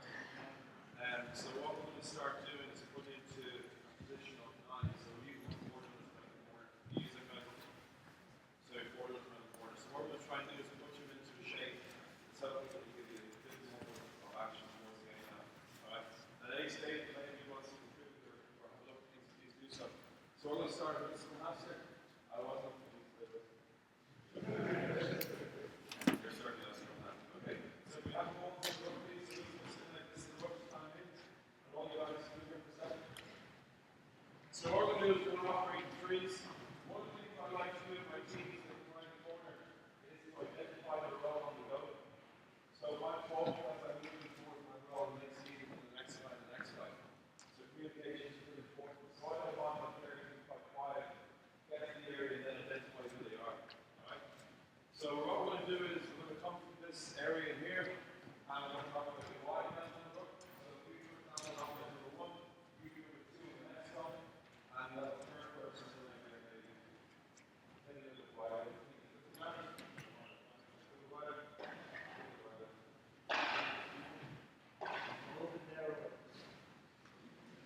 So why do you think we're going to draw like this sort of shape? So third person.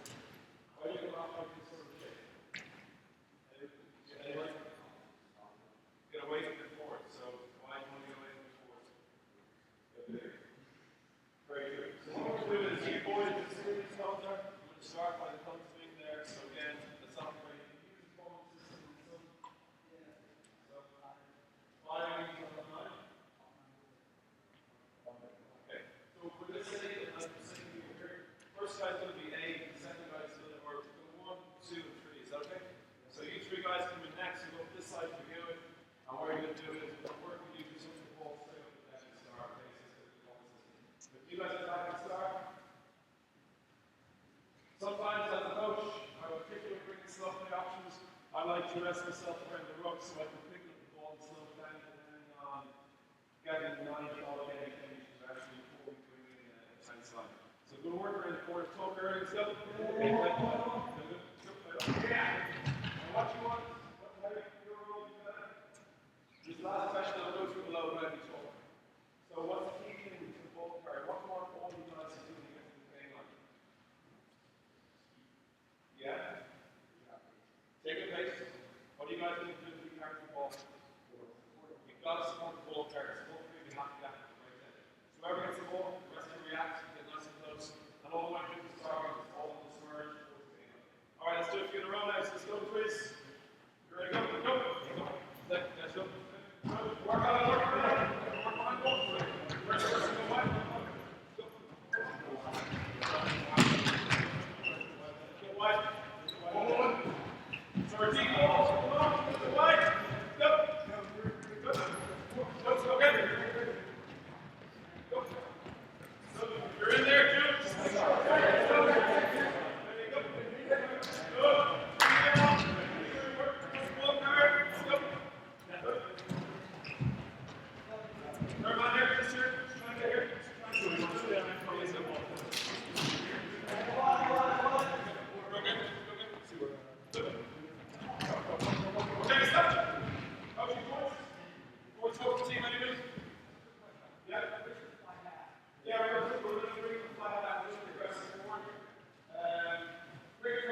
So, as a forward, you think you're better off getting the ball deep.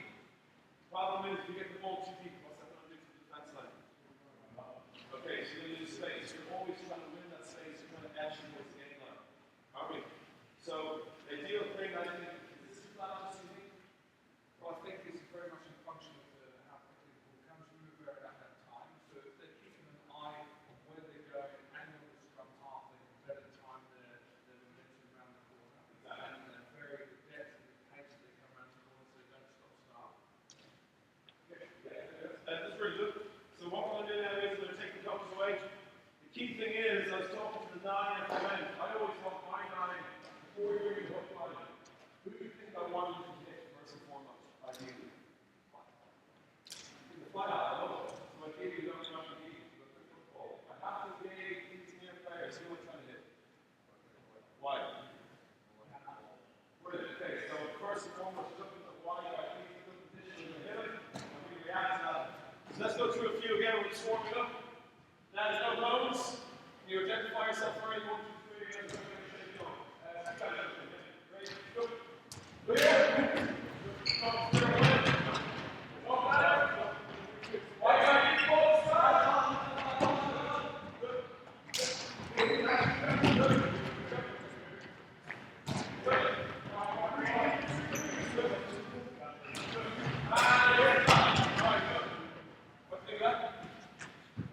You like it as good? It's faster? So it's easier when there's no bone there to gauge your work. Alright.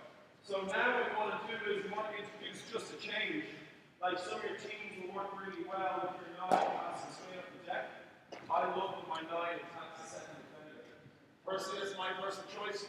So for example, for this to bring it up, we're going to bring 3 defenders, so you 3 boys can make it. So we have somebody who's going to defend the goes to block there, like you want to see, you good. Let's come back here a little bit to your outside. I always like my defense to give it and give it yeah. Is that good? So if we always adopt that straight 9 hitting forwards, how many defenders possibly would we engage with? All, yeah, or 1. So what I want my 9 to try and do is, so what I love you to try is try to get wide with your back foot, and I want you to try and retreat a little bit and try and go towards this defender. If you can get that defender's inside shoulder, let's see how you got. What can you do if he gets into this thing? Okay, why not? Why do you do that?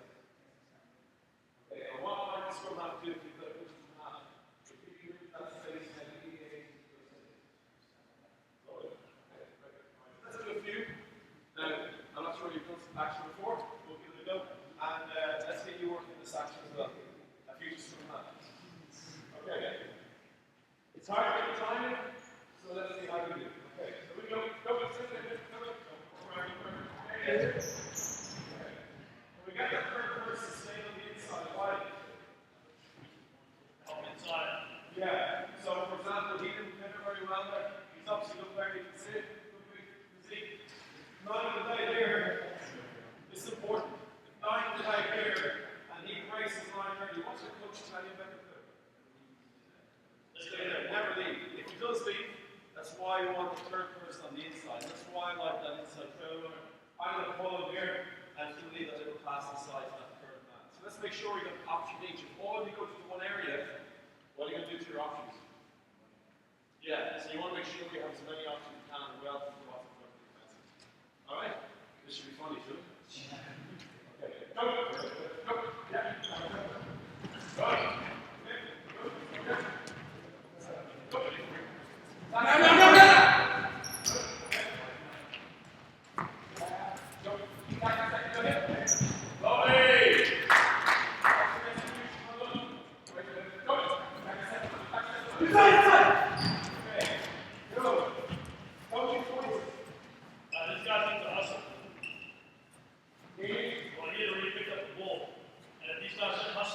He's going to be sitting with the ball in his hands and he's scratched, not one, but 2 guys. 2 or 3 of them.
because to get you straight onto the back foot.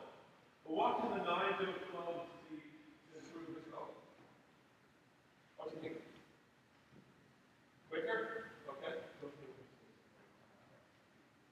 Okay, so don't get too deep, maybe. Alright. Anything else? Square up more. Alright. Good. What I like to do is anything around the corner be real threat. If you come around the corner, you're really looking towards the forward. I want you to engage that person.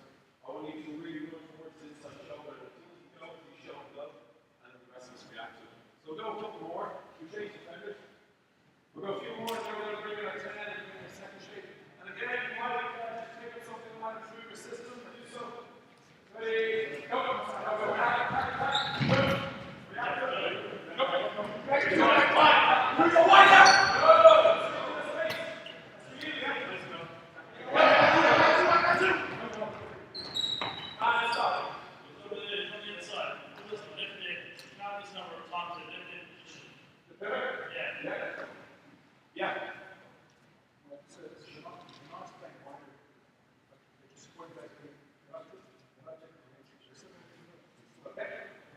Okay, so listen in. At the start, you were saying that the best place to attack here is where? Is wide. So the wider you get, the better.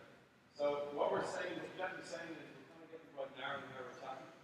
So if your 9 is taking a wide line, it forces you to get a little bit wider and try and hit the edge. If I can take this guy out of the game with quick work ball, those 2 defenders, right? If we go the same way, what's going to happen to those 2 defenders? They get stuck. They find it really hard to get back around. If you're constantly targeting this inside defender and the breakdown is here, these 2 defenders are going to be placed in the next game, next phase. Does that make sense? So now you're dealing with 2 extra defenders. So you're always trying to take out the widest defender you can. As I said. So what we're going to look at quickly is what happens when you slow ball, and then I'll take the basic. So if you go into shape, and again, all these coaching points are valid, we're just going to do it quickly. The ball is very slow now. The ball is really, really slow. So can we come along and be an extra defender? Because the ball is slower. Now you have 4 people in this area. So are the options the same? Why? Well, now we're going to oscillate to one man. We're going to oscillate to the A, I guess, about the other shirt. Yeah. And then now we have to choose. We want to get this edge dot out. So we want to bring this attacking player wider. Okay? I don't know if we have 4. Yeah, I guess we do. I want to bring this guy. If it was just 3, if I hold him on, he gets very worried. He doesn't know whether to stay or to come and help us down on the outside. Okay, can you go to the defense side? Now what you do. So remember, if your ball is quick as an attacking team, or first phase, and you're going the second way, if your ball is quick, are you going to have more or less defenders here? Less, why? Okay, and there's less time to the right, right? If your ball is quick, you can work in really good shape. You can get your 9 running. I like my 9 running with quick ball. Then the ball is really slow. What we're talking about, yes, is slow play option. So all you're going to do is, rather than slow play option, we're attack the first man and letting these 4, the big guy in the game, we're going to form the sphere. So the sphere is formed by the middle man. He's going to try and get in or around, away from the first defender, and try and target the outside or inside shoulder of the second man. Is that okay?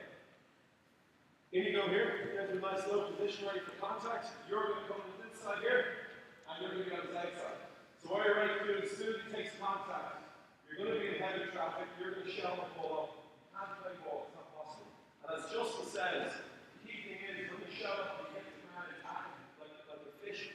So Joe Schmidt talks about dead fish, he doesn't want dead fish, that's not negotiable.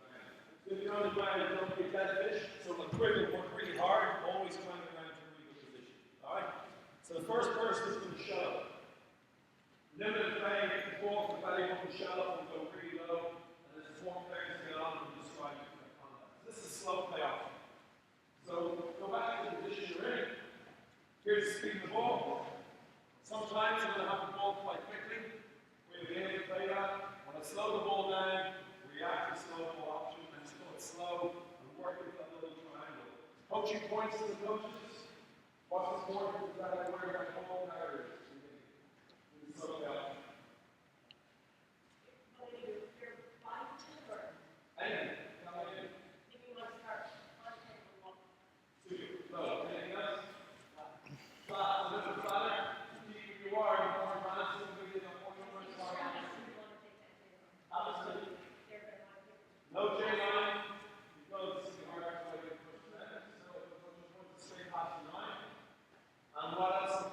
I want my ball carriers to be here.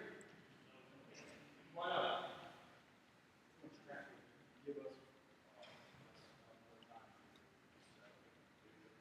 So imagine being a lady defender. If I slip too narrow, and I come in here, he's going to go like, better for the next minute. And then you do it again, you're like, better. You haven't done anything. You need slow balls to generate fast ball. Does that make sense? You're trying to pick up your game again. So if I can get towards this guy here, I'm in a situation that like get my laterals through and work really hard, 50 cents, 3 steps in contact, and I get the ball back, and now I'm going to play ball to get back to big passing. Slow it down to generate fast ball. Try to have your shape in the game off the line now to run the shape. Let's go to a few. It's not really work. I did 2 times at the end, just like the exercise. And yeah, I'm not going to tell you guys to slow or fast. I'm just going to throw the ball right. Okay. 1 second. Just get in here. Okay. You ready? Okay. So, go react. Okay, good. Hold on. Let's go. Yeah! Go! Ready? Go!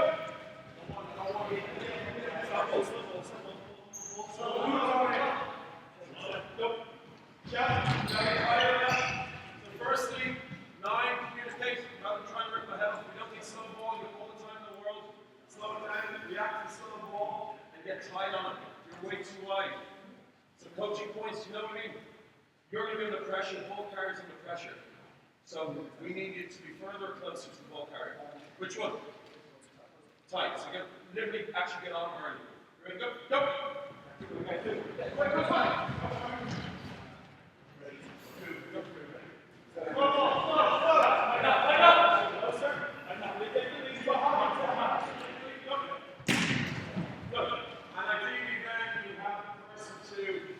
Latch on to that, okay? So I know Mo is going through. I think we'll move on for the sake of time. John, how about that? We're good. So now what we're going to do is we're going to introduce a 10. So do I have a 10 here? All right. So I can go. Yeah, just 1 point. Just on that, we've got a mixed match with all the time as well. We're going to have shot very, very important. That ball carrier takes straight to the shot. So we'll shut up. Get 2 people around the ball carrier. So just have a look here. It's quite important. So we talked about shutting up over the ball, so having 3 points of contact, 2 hands on the ball, getting the ball down by the belly button. Really, really important as we get to the contact point. We can't crumple around this area. If we crumple and we turn in, these guys got nothing to latch on. Okay? We want to have 3 guys, 3 sets of feet, hit the seam here. So we put 3 on 2 basically. We're using this extra weight to bang through. So I like it, so maybe the barrier around. As he shells up, he's got to stay straight and true. At this point then, I can get on him and I'm going to knock him through the cast door. Okay? But if he collapses, we've got nothing to battle through that scene. Okay? All right, very good. So let's just bring in the 10 again. I know there's a lot of good points there that we go through with the time. We now have a 10. So you work off the rugby where you're comfortable. Comfortable there, so you're going to be. All right, done, right? We can take you guys out for time. So now what we're going to have is really quick work ball off set piece. Forward score in the corner. We don't want to wait for it to get around the corner unless you're trying to purposely engage the space. So we can simply hit 10. So what we're going to have is we're going to have 2 forwards, having 1 forward coming in the corner. And we're going to simply just have eating to keep that nice straight line, engaging the defenders, and then of course, swing pass for the sake of today. So all the line's going to do is you're going to come up and try to engage, so you're going to be for the second defender, and it's simply just going to pass like 10. How does that sound? Let's do just a few of those. Again, it's just concepts for 1 forward, around the corner, around the swing line. Okay, go. No. It's really important that we don't have this channel. We know when you like that, when you come around and engage and head up and try to grab. So, what do you do if there's no defenders there? You capture it, you go. So, if it's on, it's all good go. Is that what we do? If you feel it's on, go for it, it's all good go. Right? Go. Look, that's it. And look, 10. We get some help. 10. Stay 10. Stay 10. All right, let's go. Go. So again, the key is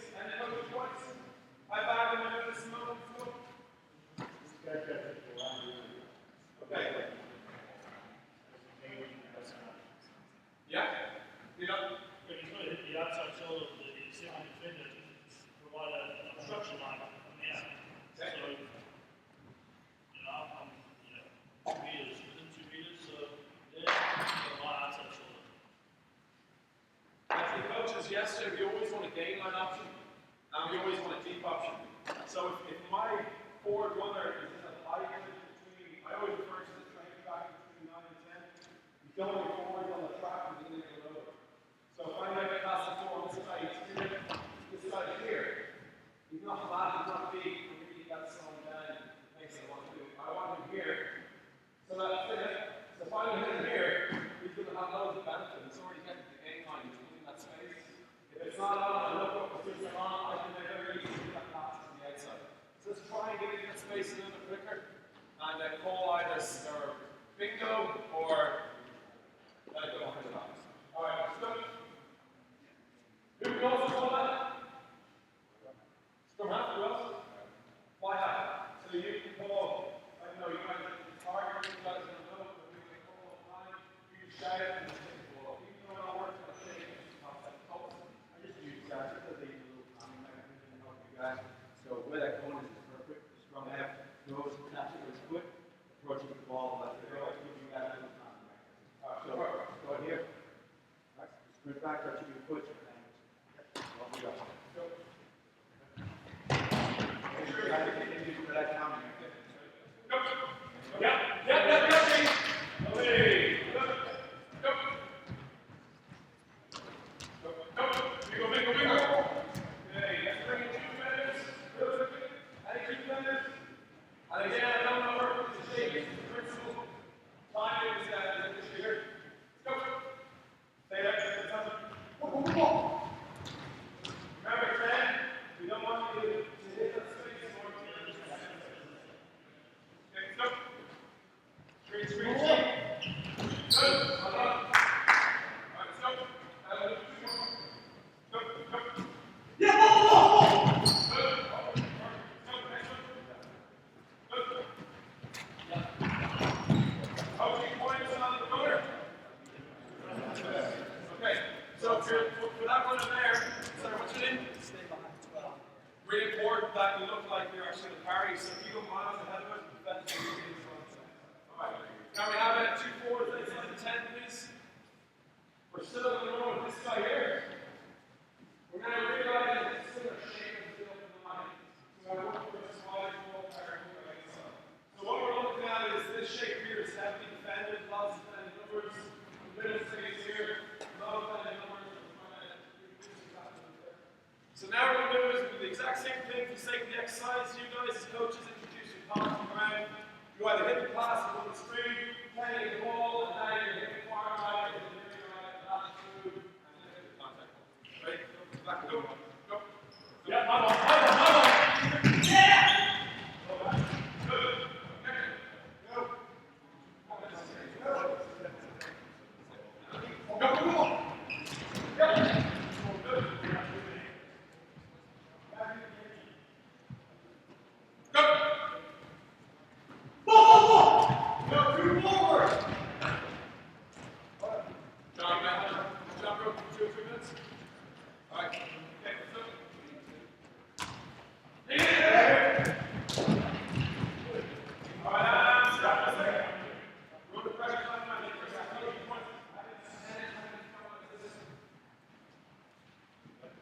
Okay, well,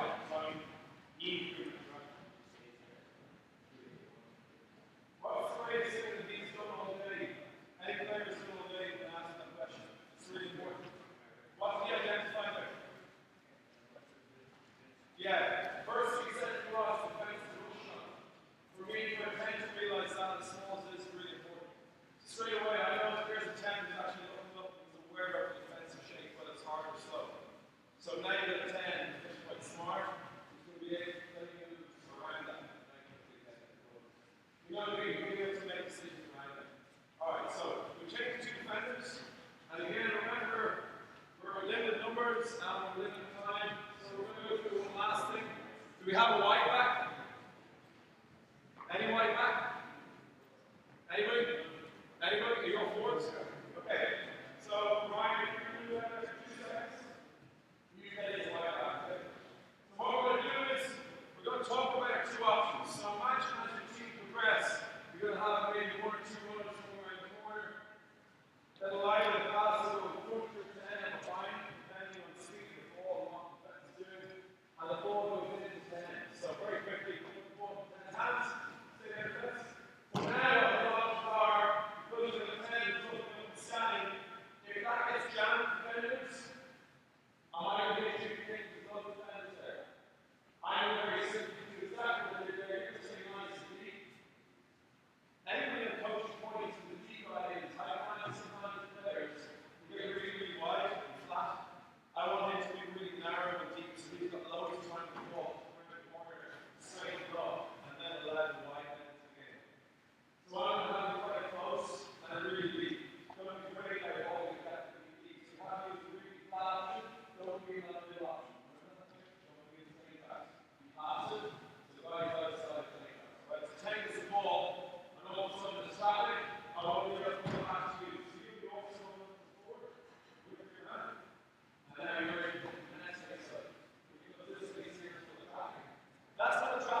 catastrophic.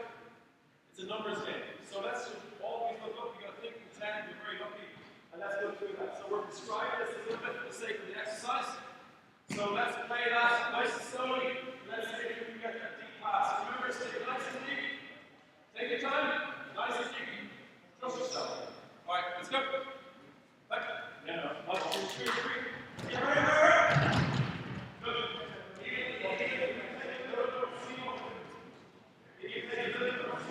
Can I have 2 more defenders for the last 2 goals? Very good, active defenders.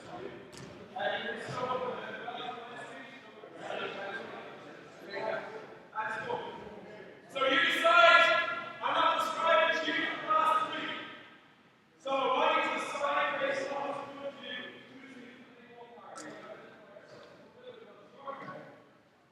Where's Friday? This is the point. Do I want him to be a ball carrier, or do I want him to be back, and do I want him to be a ball carrier? Interesting, I do it. I don't want it the other way. A really interesting coaching point. New Zealand operate tips, they call it tips, so I get the ball as a forward runner and Brody with talent. I can take pass to the next one. People aware of that? The issue with that now is people reading New Zealand are seeing that if I can actually smash Brody with talent early and get him to the ground, if I can pass that second ball carrier, I say that to them. So at the start of the open international, New Zealand was perfect. England returns to talking out of the game. So what we're going to see with is I can ball and pass to him, and I'm latching on him. So England very cleverly took Metallica out of the game, and all of a sudden then New Zealand had quite a lot of turnovers in the middle of the park. So I want you to make decisions based on defense. So you guys, I want you to either go really fast or really slowly. I want you to go either really wide and scary. We're going to go for 3 more goes, and then we're over to Fitzy. Bring it back to the side. Now, you might be an option. Okay, stay back nicely. Good.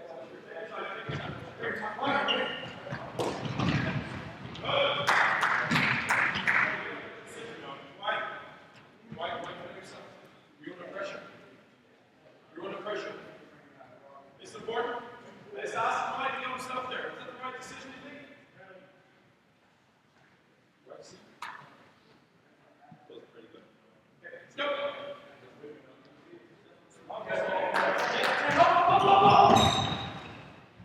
You in space. Watch it in. With these space, his hand is careful. He's holding the space. He's not just letting it not. Keep the space there. You gotta slow down and slip the space. You fly first. Alright, let's go. You got that. You got the 10. Yep. Oh! Pressure! So, this is a couple big things. The last 2 we're going to do, we're finished. I want my back legs to stay back there because I'm doing so far. I'm an assistant coach for so many. Here we hold on. So let's get a forward. Let's get a second forward, first forward. And I want you to stay inside that man. There's no quite too early. So just stay here. You're going to take less out of the ball because you realize this makes it wide. You can play the ball. If you push the game line, that's supposed to make people away from the game line. If you play behind it, all right. Second realistic, but let's go for the last 2. All right, Philip, you got 10. You got 10.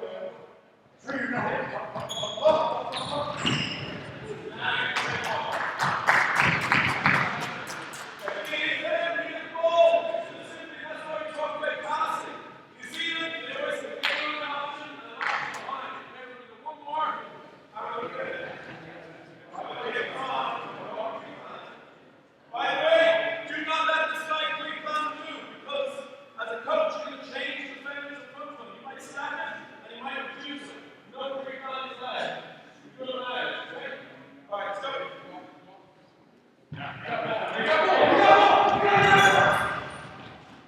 All right. Here's bring it with you. I'm finished bringing it behind. Coach is bringing it for a second. Okay, so we're good.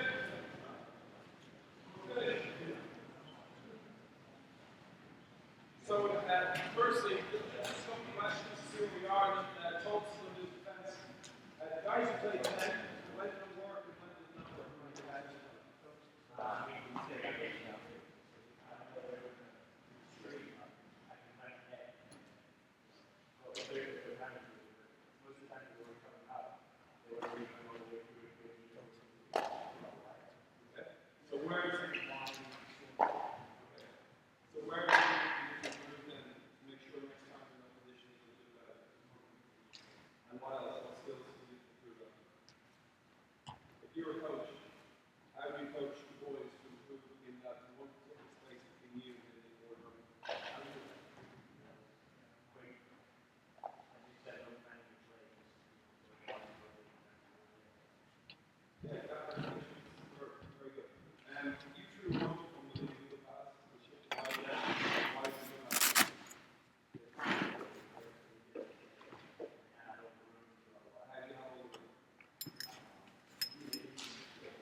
for you, in terms of your work-ons, with the 9, I do a little bit of work on chain, like, a lot of my halves have 1, 2, and 3 angles, like flat angle, up the midline, and a deep angle. Have 3 cones, like maybe a white, a blue, and a green, scrum out and pull each of them, and you react to those cones. You might get pulled back, you might stay deep if you want it, or you might get really deep if you want it.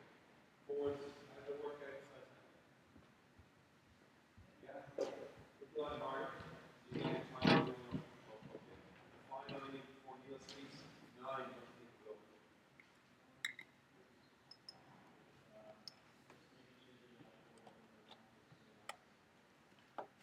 It's straight line, you don't afford to whip. What's easier when they're narrow, or what's easier when they're wide?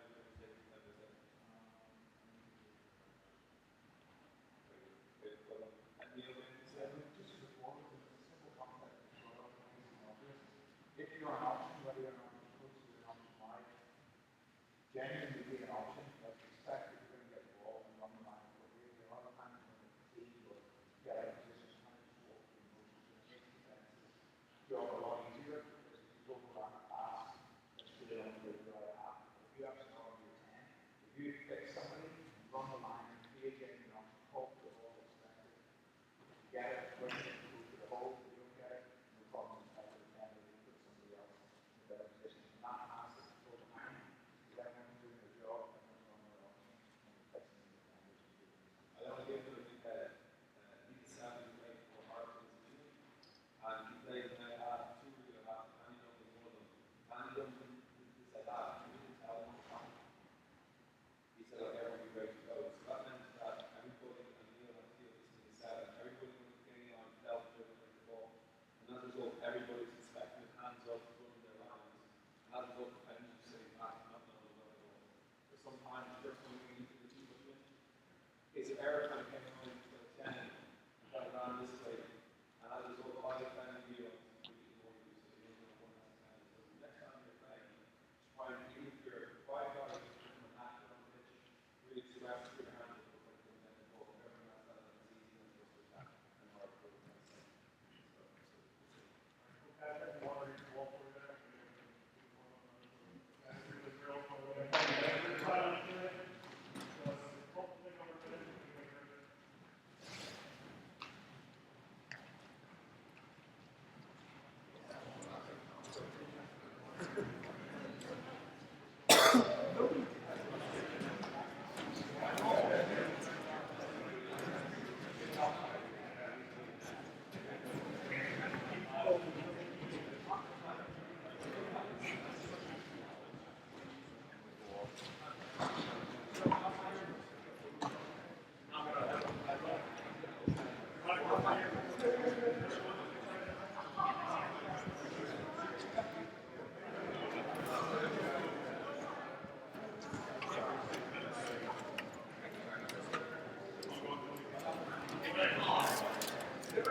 Okay,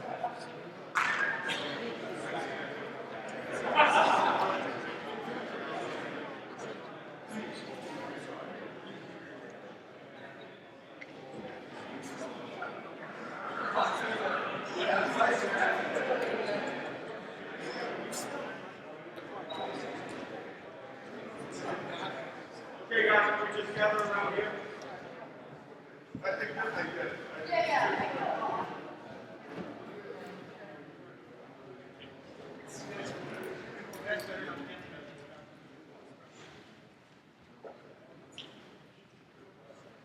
Now, folks, we're going to get to defensive seconds.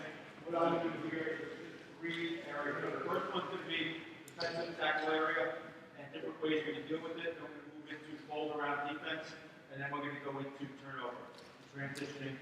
When we turn it over back into effective defense. So we're in the gym, so this first one will be more of a walkthrough.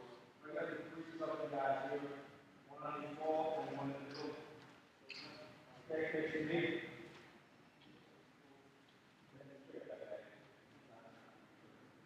Now, this can be done live. It can be done if you have cylinders, tackle bags, or you do a walkthrough, whatever it is you want to get the idea across. And what it is it deals with three scenarios in the tackle area that we face. So what this is numbers 1, 2, and 3. We have one guy in the middle. One is going to be what we call a recovery tackle. When you chase the player down, all right, you made a line, you just put up to him, and you have to struggle back up to your feet. All right, and try to slow things down. So the recovery tackle is going to go as follows. It's not here. We're just going to walk through. Break it all over. So we call one. Walk a little bit. Just straight. Tackle down the legs. All right. You go to the game line. You hit the flat of the game line. You go down. Both you go down to the ground. Okay. What I want the defender to do at this time is not to slow the ball down. All right. You got all in that this way. Rather than swing all the way around, we don't have to do that. We have right into the ball. He's the tackler. He doesn't have to enter any gate or anything. Okay, so what you're going to do from here is we want him to get up and assume a box out position.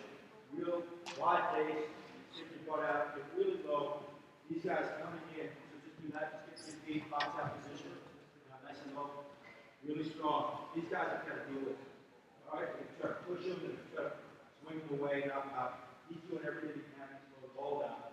The bonus is right there. If you want to hang on it, pop it up, great. What we're going to do is really recover, slow things down, let the defense get back and recover.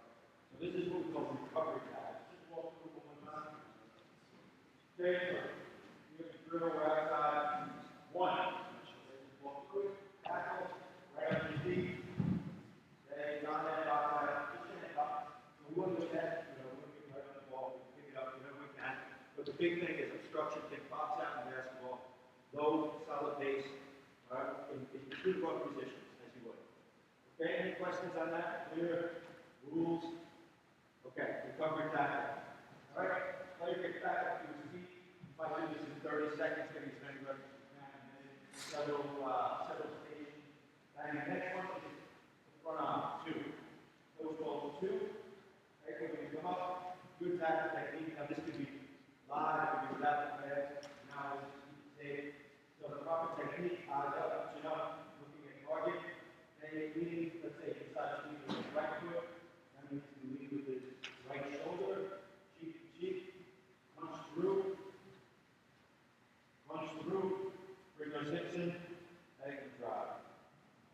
Okay, I don't have a problem if you drag the leg as well. Let's do one where you punch through with the right, you drag the leg with the left. Okay, proper form. Boom, that's fine. Alright. I like to use the pressure drive on the bottom. Alright, just at the back end of the tackle. Okay, so the front end is all about technique and momentum. So the proper technique, one more time. Lead with the same side, foot, and shoulder. Eyes up, chin up, hip, cheek to cheek. Punch through, and then you can punch and cinch, or you can grab a leg. The back end of the tackle is the momentum drive 5. I'm not going to get into the choke tackle. Right? That's a little more technical and advanced. It's the same idea, we're just trying to keep the ball off the wall. But it doesn't take long. So we're doing same idea. Same foot, same shoulder, chin up. And this time we're punching through, getting as far back as we can. Try to cinch those arms together. Cinch those hands together. Now we're going to bring our hips right up to the pad.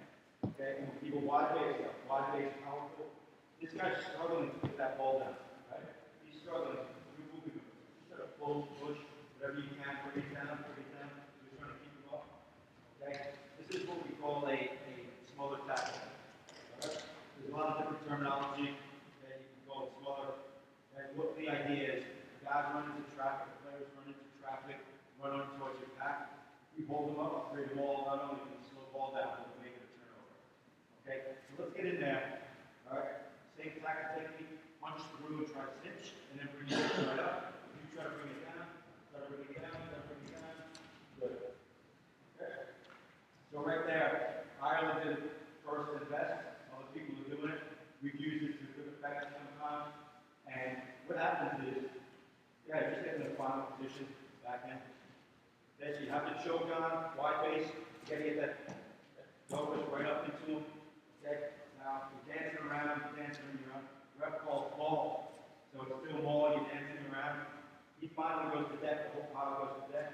Easy drop around. And once the ball's been called, okay, what is his responsibility here? Does he have to roll or stay? He can stay. Okay, so once that ball is done, your choke is effective. And you can glide all over that ball. So that's what happens here. Trying to flee it. Referee says unplayable, turnover. Okay, and that's the idea of the choke tackle. Choke tackle is effective, but it's going to be used only 10% of the time. Alright, this isn't a tackle you can use all over the field. Wait for the right moment. Big upright runner comes in.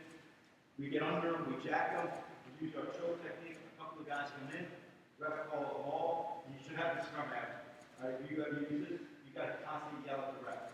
Alright, ball, get on. Okay? And once he calls it, no one moves once he goes to the ground. Carry it, kill it, turn over the strong ball. Okay? Are there any questions on that? Big thing on this guy, when you do it, you can do it in this little break. If you want to use your show, just walk through one last time, and clean, cinch, bring your cinch in, wide base, power, hit the gun, really down. Other guys are in, they're all over. Okay? Ball, we're good.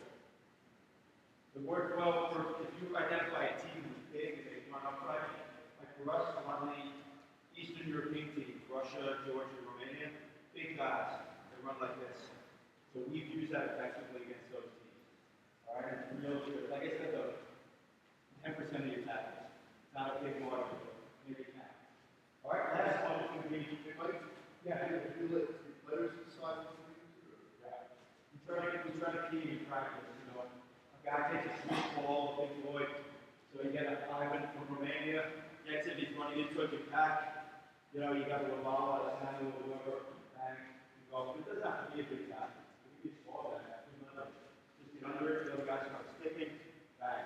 Alright, really effective. Make sure you use it wisely. The last one, coach calls 3. This is attacking side on where you have a tendency. So just start walking out. Run away from right. So this is one where we have ascendancy, bring down the deck, both in. Okay? Now you're going to try to gain back. You're right to your feet. Keep going over. Okay, let's do that one again. That's more of a tracking. Right, I showed this video yesterday, France. Alright, they're going. They actually made a front-on tackle. But this is one where the side on, where you have ascendancy and you have momentum. So just walk through the game. You're over the game line. Tack is behind the game line. Down to deck. Right to your feet. Up and over. Almost fast. They go fast. If no one's there, you're obviously going to pick it up. But get in the habit of thinking someone can do that. Don't bring the referee into it. If you go over and win space, then the next guy can pick it up. Okay? So what we do here is set up this drill 30 seconds. You're always going to be a little bit ahead. Let's say the flat line is the game line. You're ready to be almost over the game line. So covering tackle, either choke or just straight on tackle. They go to the side and tackle ascendancy. All of them. One of the quick both of them up immediately to your feet. Okay, so let's just walk through. We'll do a couple and then move on. Okay, 3.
Coach is going to roll the ball one way or the other. Okay, so he rolls it this direction. That means these guys are the attacking side. So first guy's going to get up, kill the ball, place it. Second guy's going to over it. At the same time, both of you guys are trying to win that battle and get a ball. Okay, one of us go one-on-one. So if you're on the defensive side, we'll just go one player. Okay, so decide who it is. Okay, let's just take it nice and easy, walk through, guys. All right. Go ball, one over. First one, first guy goes ball. There we go. First guy goes ball, second guy over. One defender. Good. All right. Now we set up the technique. Bring it back. Bring it back. Bring it back. Let's just go down. Okay, so we go for the battle of space. All right, going back to Justin's his presentation yesterday. You want to go in, sink the hips. All right, straight back, neutral position, eyes open. Same thing with you. All right, get into them right here. Get that chin up, neutral. All right, a little high. Okay, sink that. All right, good form. If you look at a proper scrummaging form, proper form, that's when you want to go into the rugby. Okay, so this is something, guys, that you get outdoors, you go live, very low impact. All right, and then you start building numbers. 3 against 2. All right, there's absolutely live. But you're not going to get injured because you're not in a big area of contact. So just to repeat one other time, let's just go everyone in now, all right? And just walking through, guys. First player kills, second player over, battle burn, repeat, and whistle. Okay? And we just keep alternating. We have 20 players here, right down. We just alternating, we build up another group. Okay, so that's just another really win contact with the ball type of scenario. Any questions there? Good. Let's put that in that corner. Are we transition now to folding on defense? Bitsy, can we look at that link and see if it's coming through? I tweeted, by the way, you're a whore on Twitter. I'm a whore? I fucking... Speaking to the microphone. No, it's in like I just I tweeted it quickly. Oh, you're right. I tweeted the link as you're speaking. Very We have 7 guys for defense. 4 of them are going to be in that little grid, that box. Okay, and 3 are going to be on the cone. Okay, this is going to be a ruck area. And then I need all the rest of the other guys here. Coaches, you're going to have to either go to this side, or you can drop back about 60 yards.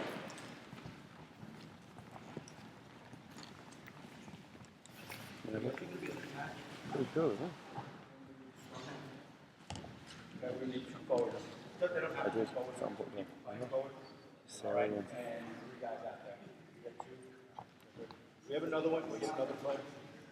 Neil, do you think you just hop on a mic? I don't just say everyone's the Okay, this is a staple of ours, and it's about folding around, both interior and exterior. And we call it a two-phase drill, but it's about building good habits and working on line speed, organization, and then later even playing against the layer task. Okay, so what we do in this, we always start with as many players on the ground as we can. We start with 4, put it in a roll pen here, play about 5 yards worth away from the ruck. Then we have 3 defenders out there already. Guys, take that. We move the center ball about 4 yards out. As wide as you can get. Okay? On the whistle, we have guys with different things here. 3 push-ups and then they go on their own. Stuff to keep them occupied, busy. All right, and not just sitting in a lounge chair. So always on the ground doing something. All right, for the sake of the drill, let's just say, we're going to do 3 push-ups, and then we're going to come out. Just walk, okay? Off you go. Bang them out together, and out we come. Okay, this is what Greg was referring to as folding yesterday. Folding, work hard around the corner. Okay? Responsibilities. Okay, we cover the pillars first. So 4 pillars, first guy out, 4 pillars, next guy new pillar. All right, this scrum has to quick. All right, we have only great selections, and we through a gap in a second. So we got to get the quick space, the space filled. Now, a little different than what most people might do. What we found, we were very narrow in defense, and we get beat wide. So we started pushing our defense out wider. Okay, what I want you guys to do is I want you to mark outside the shoulder. Mark on the outside the shoulder, mark on the outside the shoulder. Do not, in this drill, let your players move in. There's going to be a big space, make it as big as you can. Don't let these guys move in at all. Okay, the reason is, we used to have guys move in and say, hey, come on, run. If we got here, this hole becomes very obvious. And it's the way we can identify these guys are doing the work they need around the corner. So keep your width on the back line defense. Okay, really keep that width. Put the burden on these guys. Coming around the corner now, all pillar, near pillar. The next guy is going to go to what we call B, and then we're going to fill in the A. All right? It might be a break from what a lot of people do. It's a break from what we used to do. But again, we found we want to go to the first and then get in there. Bonus is guys work around the corner. All right? Really work hard around the corner. So we got the pillars responsible for short balls, switches back in, dumps back in. You guys are pushing up, straight, then not digging. And then after the second, you start moving out. What are you responsible for? So we're going to call you the A defender. What are you responsible for? Doesn't matter if you want. Who are you responsible for? Sorry. Who do you think you're responsible for? Okay, how about this one? These guys are covering passes inside. So the A defender, scrum out. All right, so let's be square. All right, let's not be in here like this. Let's be square. Okay, so until he lets go of the ball, all right, you're down. All right, but you're still standing. All right, who are you responsible for? Okay. Who is my forward? Okay, so what we're going to do is, as soon as these guys are set, we're going to play the first phase to forward. Let's for now do it the way Greg has coming around the corner. Okay, and we're going to hit the forwards in the first phase. Second phase, you got that flag? Okay, second phase is going to be out of the back. Now we have even numbers, so it's easy, but we're working on fundamentals. I want all you guys pointing to your hand, talking, identifying it. I want you launching off the line with speed. All right, and I want when you get to the tackle area, balance. All right, and hit into with balance. Okay? So let's just see how it goes. We hit the forward guys first, form a ruck, and then play the second phase. Ready? 3, 2, 1. Off we go. Bang, tackle, bang. What do we got?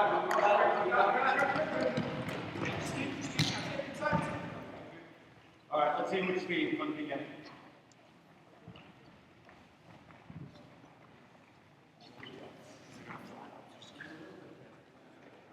We're going to have to do a 3 count.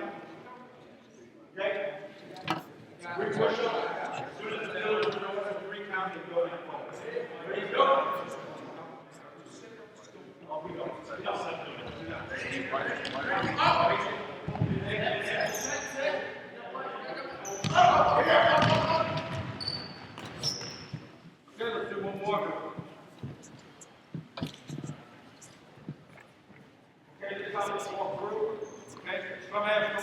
I tell you? All right? Don't worry about your push-ups for this one. Okay, and go. Just walk out. Go. Mark Philip first. Go. Mark wide. Okay, hang on. Okay. You look at this one as well. Okay, now everyone, what if they have this situation? All right, scrum half. We got a pillar, we got an A, we got a B. All right, now we're in a 10. Okay, but we have a defender here. What do we need to do, coaches? What do we need to do with them? Who, in other words, who is he responsible for? There you go. You got to adjust. Outside shoulder, then. You got to adjust. Okay? Hang on. The immediate threat is the responsibility. Responsibility is the primary guys in the quarterback. Okay, you can't worry about these guys. All right, if you're worried about them and they get the ball, then you're screwed. Okay, so you got to make an adjustment. Outside shoulder. Outside shoulder. And I'll tell you why the outside shoulder has to be done here. Okay, so back, the play's done. Let's use a screen pass. 10, just put in the pocket a little bit. Okay, a little deeper. So, we're ready for these guys. Point at them. Nominate. Okay, just walk through. Let's walk through a screen pass. So these guys are coming up. They think these guys are getting it. Hold it.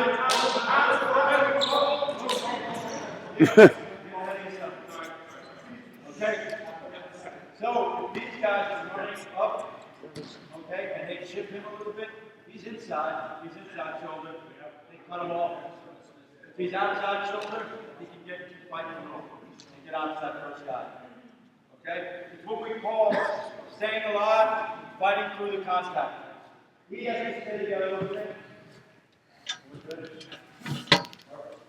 Okay? The mat has to stay together. It can't be this big gap. Okay? So outside shoulder alignment works best.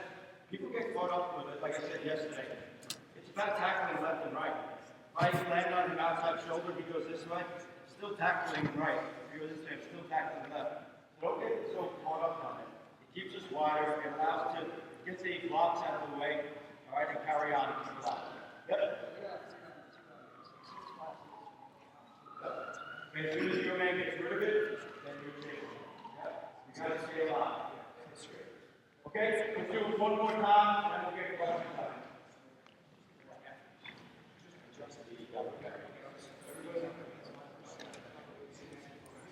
Okay, so what you have to do as a defense, you might have to consolidate. Scrum half don't do anything.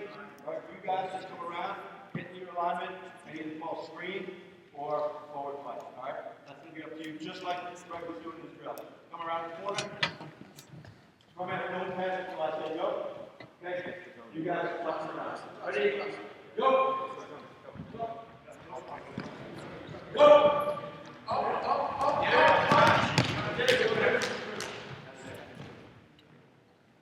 Okay, why don't we just bring it closer? Does everyone come on in?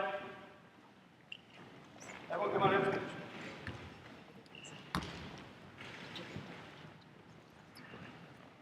So what we do on that, the importance of that exercise is that we make sure that we get width. That these guys are working hard around the ground. If you remember Greg's drill from yesterday in England against Australia, you had one guy around the corner. I had no way to guarding loads of space. No way he was going to do it effectively. So we want to encourage off the ground, around the corner. You know, as Fitchy was alluding to yesterday, we have a stat. Off the ground, back into an effective backline position to defend. All right?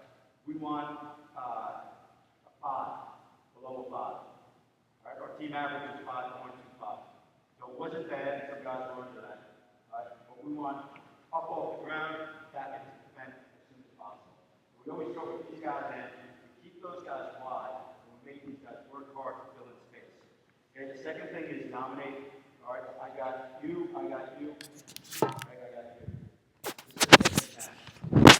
What happens, as the player says, what happens sometimes in play when you have ball figure out the break. Okay, I got you.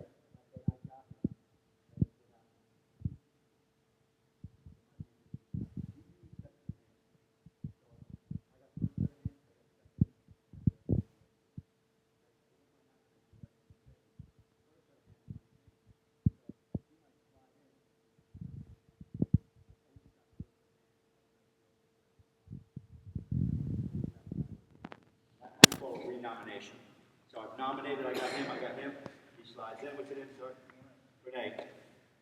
Mornay, right? Mornay slides in.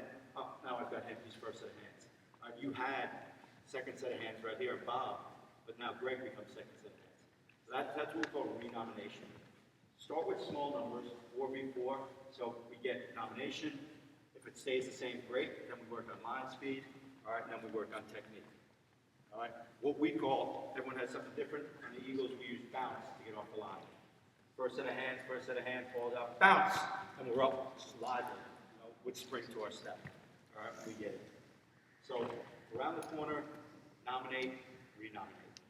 Okay. Feel comfortable with the outside shoulder. It's not radical. People think about jamming, that's something different. Jamming, and that does take time. That's tough, but outside shoulder is not difficult. Just think of it as, hey, I just have to tackle right or left. I'm just getting a little more width. I can fight through those chips, and I can work effectively through the tackle to stay alive. All right? Any comments from any of the coaches or questions? Like, Phil explained that one thing about the outside shoulder to me, which was really stuck in my head, is if you're the defender and you're my outside shoulder, I've got to beat you here, and here to get around you. There's no way I'm going to do that. And I know the inside drift is comfortable. People have been using it. But what I'm saying is, don't overthink it. Just still tackling left or right. It gives us a little more width and the ability to fight through. Yep. Yeah, but where's your help coming from? Where's all your support? Certainly the support, absolutely. Otherwise, if I see you picking my shoulder here, I'm always going to try you on that side. But what if I went like this and you try to get me on the outside? And it's a legitimate question, but I think it's doing the same thing, but just from a different direction. And my real help, the numbers are almost always inside. So, it's like if a team had a 5-on-2 overload and you're trying to defend them and they did a switch, it's like, thank you, happy days. Like 10 guys inside, well done. All right, so it shouldn't be something foreign and that we're afraid of. One more drill. This one is going to be a turnover drill, and this is really important because I don't think any of us practice nearly as much as we should do. Can you get those 4 cones? And just bring them out here. I call this the Mayday drill. That's our terminology for a turnover. We call Mayday. And I just need 4 guys. So someone give me another cone. Okay, so the Southern guys, why don't you just give me that, Neil, give me that white cone, please. Yep, of course. Okay, Southern guys. What I want you guys to do is I want 4 guys on this side of the cone, and then the other Southern guys, give me 4 guys and a scrum half. Okay. And a ball. Okay. I need 2 Southern guys out here. Make sure you guys out there. So it's actually All right. And 1 and 2 here. So what we do in the Mayday drill, think about turnover ball. Number 1, you have to identify it, and the whole team has got to know that we've turned this ball over. That's going to come from the nearest source. Okay. Number 2, we have to connect as many bodies as we can, inside and outside. Okay. And number 3, we got to understand that the line speed is different. We may have to give up a few yards, but we're going to stop the flood. We're going to stop the try from being scored. All right. So what we're going to do in the Mayday drill, 2 guys are going to start at the box. Okay. We're going to scrum out here. All right. These guys are going to roll it through. So we'll do it 1 step at a time. These guys, you're in attacking position, so you're back about 7 yards. All right, kind of close to each other. All right, and we may need to get that camera out of the way. So these guys are going to while they're doing that, you can yell Mayday as loud as you can. Mayday! Now, next job, while you're doing that, Mayday, Mayday, you guys are saying it, everyone's saying it. Mayday! Mayday! Mayday! Trying to learn A. Then you have to stop this guy from running. You guys have got to connect with me, with him, you with him, but soft. Almost not moving. All right?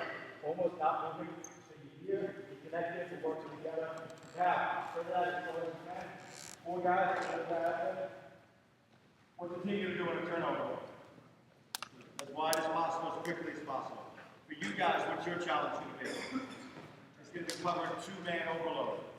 What is, especially you guys, what's your line speed going to be? Slow or fast? No, opposite. Okay, if you come up as fast as you can, what are they going to be doing?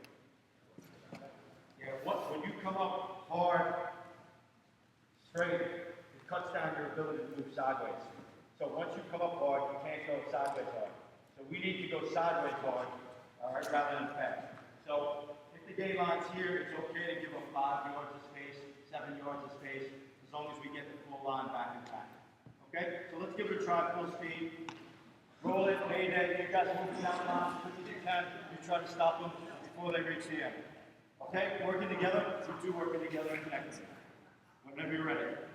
Mayday, mayday, mayday! Come on, work it.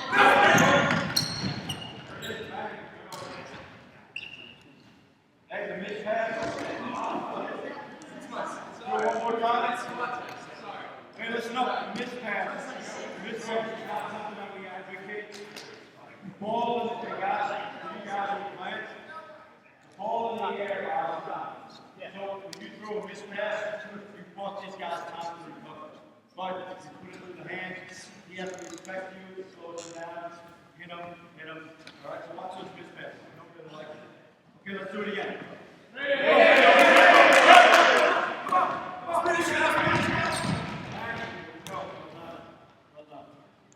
Okay? Let's do it the last time. We'll wrap it up with this. For you guys, it's still coming up a little hard. If we're in a big field with a lot more space, you might be burned on the outside. So just ease your space. The time that we change our line speed on this is when we even up numbers. So if we're able to shift out and we get 2 on 2 on these 2 last sides, then we can change our line speed.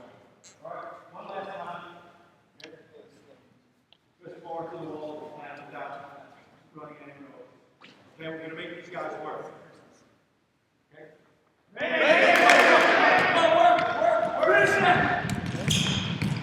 Alright, not bad, not bad.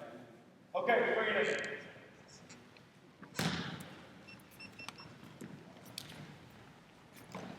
Okay, guys, that's when Neil talked about warm-ups that are practical to what we're doing. If that week that's something that we're going to be doing, that can be done in warm-up time at practice. That's a great 3 minutes, 4 minutes, you can get a lot of repetitions in there. It's something that's functional, it's something that's really, it's going to happen in the game. There hasn't been a game where it hasn't happened.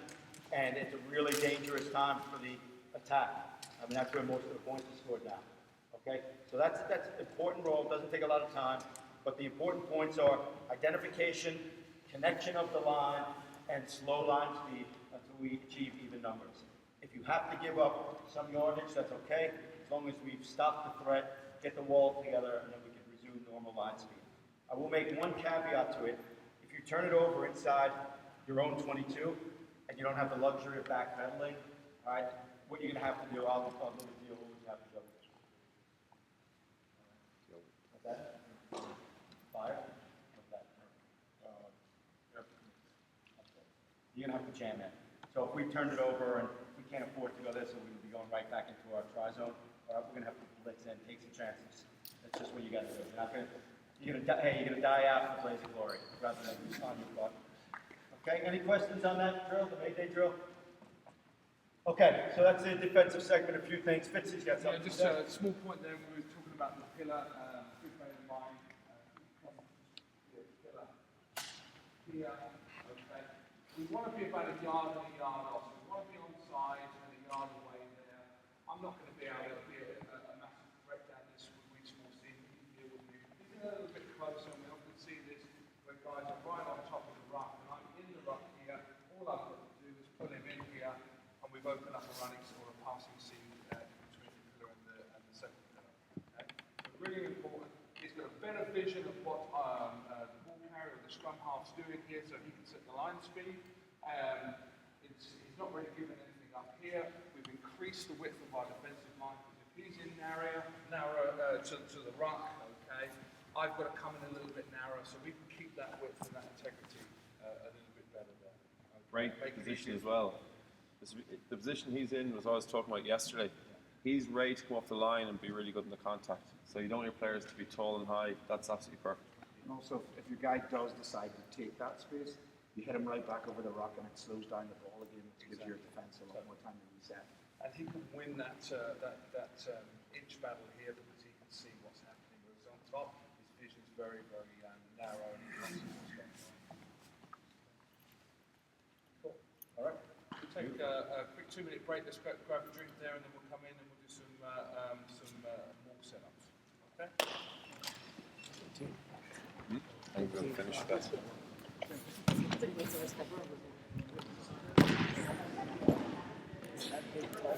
Chill out.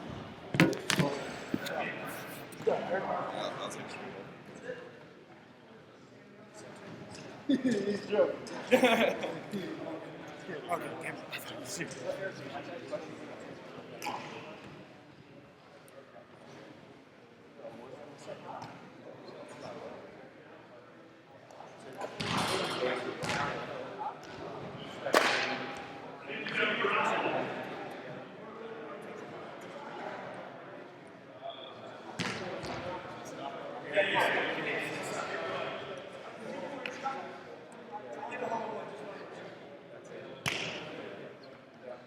Sometimes it happens naturally when you have big volume and people are saying numbers, especially have some numbers, guys are not really comfortable. But it works because you have more bodies than they do, so that's fine. But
Whistle blowing.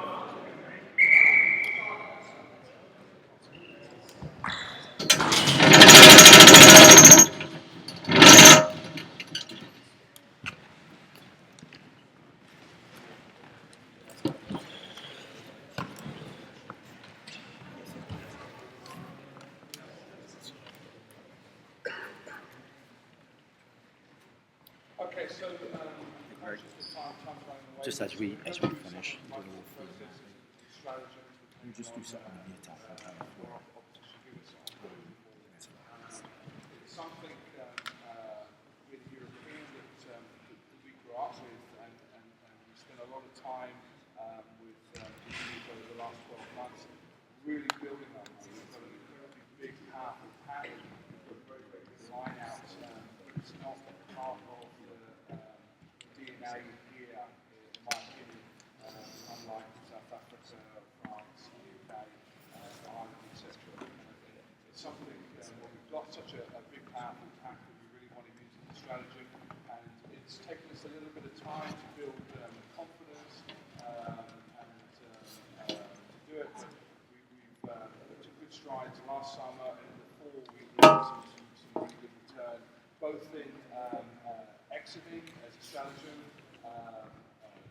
keeping people honest in midfield and using it as an attacking weapon, as a scoring platform, either through the wall or off the side of the wall in that green zone. So, like everything, there's a line out, and yesterday with the scrum, it's all built on the basics, okay? Basic good accuracy with the throws, good accuracy with jumps, good accuracy with the lifts, okay? So we don't have those three fundamentals in place. All the different systems of line-outs, shapes, mold won't work, okay? So we have to keep on hammering and going back down, okay? So that's really, really important to know.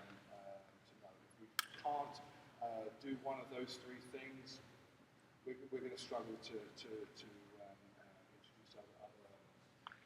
So taking that as a given, that we've got good throws, good lifts, and good jumps, okay, what are some of the strategies that we use? So if we've got two lifters and a jumper here, and it doesn't matter if we're going to go up, so we're not going to lift or jump here. Some of the thought processes, so if we go through our good lifting technique, so we're looking to get in that strong athletic power position, and that's why we have that functional mobility that Neil puts in there, so we're reinforcing that constantly. So we're getting down to our good lifting. Our jumper here, the line out jumper, as he goes up, okay, to make it easy to lift. As we're coming down, okay, so he's on his toes, he's squeezing his butt cheeks, knees together, and say like a board going up. As he's coming down in that last 6 inches before he hits the ground, we don't want to be hitting the floor with our feet close together. Okay, he's unstable in that facet. Okay, so as he's coming down, he's going to be very aware of where he is in the jumping phase. As he's coming down, we're looking for him to come down in a wide base. Now, depending on personal preference and very much dependent on what sort of ball defence you're coming against, there's two main forms. Ball defence powering forward and looking to take you back to the touchline. Okay? In that facet, as we're coming down, and that's in your analysis of the opposition, we want to be coming down in a wide base here so we can resist that force. If it's a team that's looking to pull you back over and collapse the ball on top of itself, okay, and we're looking for that split stance, so I'm able to break that movement with my back leg. So as he's coming down, that's his thought process there, about 6 inches on the floor, and he's transition from that very board-like shape into either the wide base or the split base, which is equally wide. For these guys here, very important when we're going through our lifting and jumping technique, okay, we're getting right underneath, and we're not ending up at the apex of the jump with the top of my fingers like a pyramid. We're finishing up like a tower, okay, so we're getting the most out of our lift and our jump. But as they held him at the top there, and I would always have the guys hold for a second or two, so we're really working those muscle groups and really getting to full extension and checking themselves with the strategy when we played Romania in November, who were very, very keen and very, very aggressive, almost before the point, and the French are very, very similar. Before the point you've actually hit the ground, they've already engaged you and are pushing you forward. So they're over-eager, over-keen to challenge you in the more, even before it's set up, okay, when it's most vulnerable. So we would hold for an extra second or two, and we'll just milk a penalty. Okay, so we're up the top, and they've already started moving you out of the way, which A is dangerous, and B is a penalty. Okay, so we're in that green zone, we're just taking 3 points. Okay, so that's one strategy. So being able to vary the timing of how long we're leaving that player up there. Also, we don't want to be straight up and straight down because we want to make sure that we're getting our formation of the drive right and structured.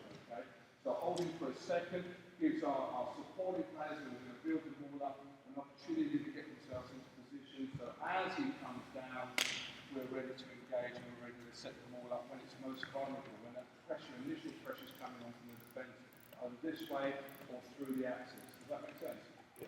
Okay, so as the guys are holding there, I would also, as we've decided to bring them out of the line, if we've got the opposition here to my left, we're starting rather than bring them straight down here as we've had him lifted up, I would have them come down into this space here. So I'm moving them away from the opposition and I'm starting to build a layer between me and the opposition through these two gentlemen at the front, the two lifters, okay?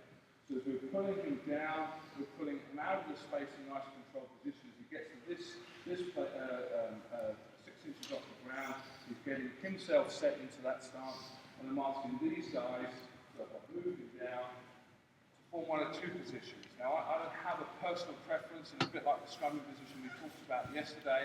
It's not my personal preference. Other coaches are more directive in what they want. I then come into this position here, okay, so nice sitting position, and again, it's against the side that's looking to collapse and back forward. I may be a split stance, or a side that's putting pressure on through the axis here. I'm more in this scrum run position here. So I'm in between you, in the same position. So if we turn that around so everybody can see. So me here, me here. We've now formed a bit of a barrier, a bit of a wedge, okay, separation between the opposition and the ball, okay? All right. Other sides, very much the South African model, and understand the logic of it in the same way that we look to hook through a leg in the scrum, okay, going the other way. They do the same thing, okay? So they're in here nice and tight. Me personally, as a player, I never felt comfortable like that. Some guys do, some guys don't. You're still achieving the same thing. Not quite as in front, okay, but we're a little bit tighter, a little bit more secure here. Okay, so again, that's down to a personal preference. But again, we've pulled the ball-winning player out of the line wherever we build up and form that ball around. Any questions on that so far? Yes? If you are going to set up drive the ball in, you have more insulation if you're wedged in like that. Yes, and again, that would be my personal preference. When we're getting, and some of the issues probably all national teams have is, we get them for a short period of time. So if they're doing that 40 weeks of the year with a hook, doing 3 30-40-minute line-out sessions in the run-up to a test match, I'm not going to radically change their technique when I'm in fatigue there. So rather have them buy into the system and put their individual technique on it. There's nothing wrong with either technique. Okay, and do what's natural to them, I think is more appropriate and more efficient. Okay, that answers your question. But you're not split the techniques. Generally, if we look at Eagles, about 90% of them will come through this way. All the domestic guys come through this way. A couple of professionals from England come through the other way. Okay, and that's fine. But they're generally spaced together. It's just the way that it forms. But either way, it actually doesn't matter whether he's doing it one way or not. It's not real. Okay, happy with that? So if we look at that, so going back, key factors: good lift, good jump, good throw. We're pinning them at the top, okay, and we're varying that timing depending on what we've assessed as the threat. If they're very, very keen and undisciplined, we might hold longer and we'll take a penalty. We've got a good kicker, we've got 3 points, or we can go back to the corner and see if they're stupid enough to do it again. Perhaps get somebody off the pitch. Now we've got 8 against 7. We're putting them out of the line, so we're creating that separation between the ball winner and the opposition. Okay, we look at some different methods of that. So perhaps let's do a 5-man line. So let's get another character here and another character here. Doesn't matter who forwards or backs, not bother. Okay, so if we've gone through the movement here without actually lifting our frame, so we put him up to the top, pull him out of the line out, and then step with our wedge formation going out the way. Okay, let's do it the other way. So probably more better. Up we go.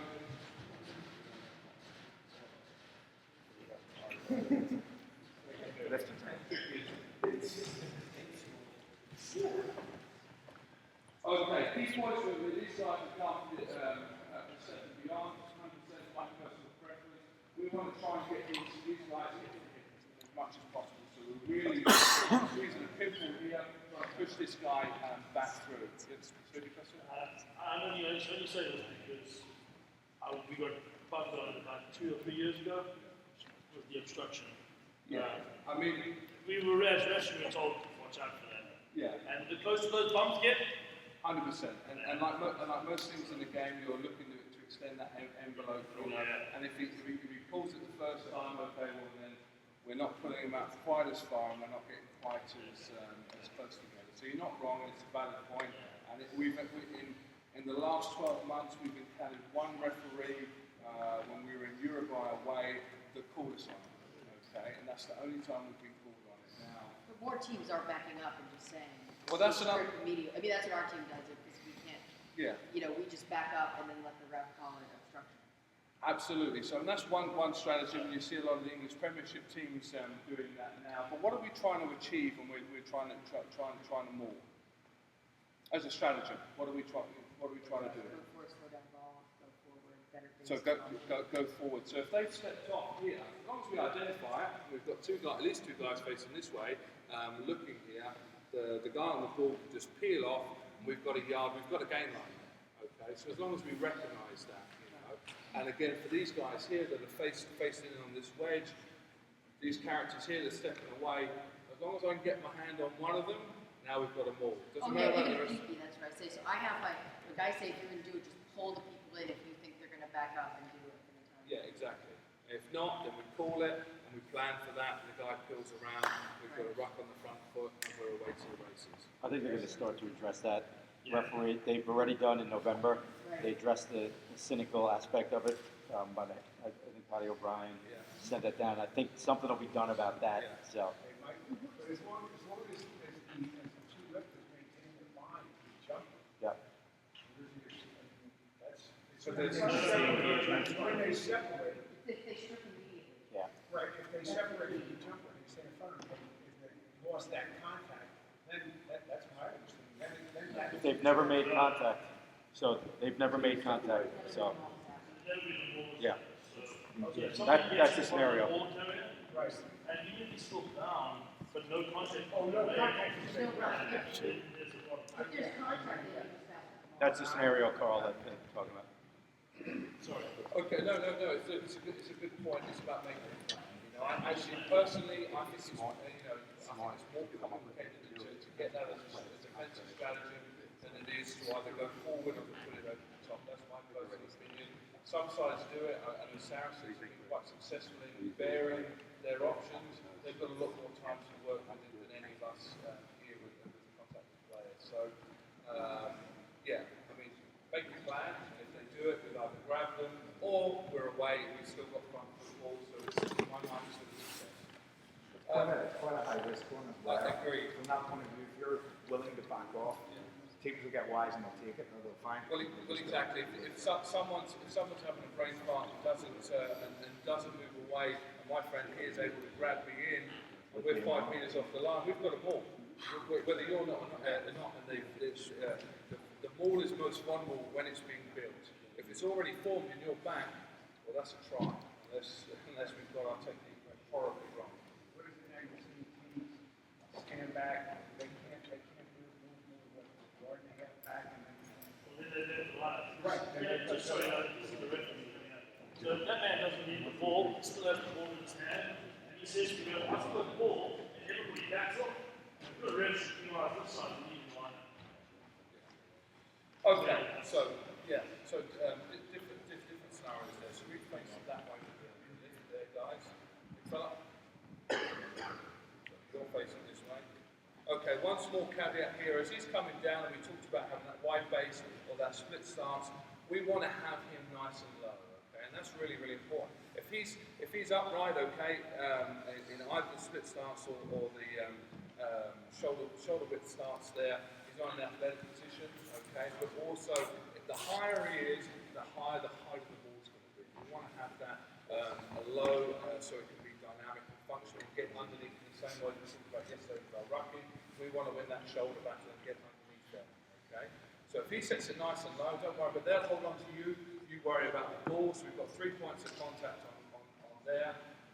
Have a plan and stick to it in terms of your formation. I tend to have the first guy coming from the front on there. There are different ways of forming it, okay? The fundamentals are the same. So as this character's coming around, we're coming around on a J line here. Okay, so we want his left-hand shoulder on the ball. Okay, nice and low. So we set this height. I have to come down to him. So I have to lower my height. I lower the ball. I put 2 hands on it, and then I'm taking it off to this man, not the other way around. Okay. So you do that.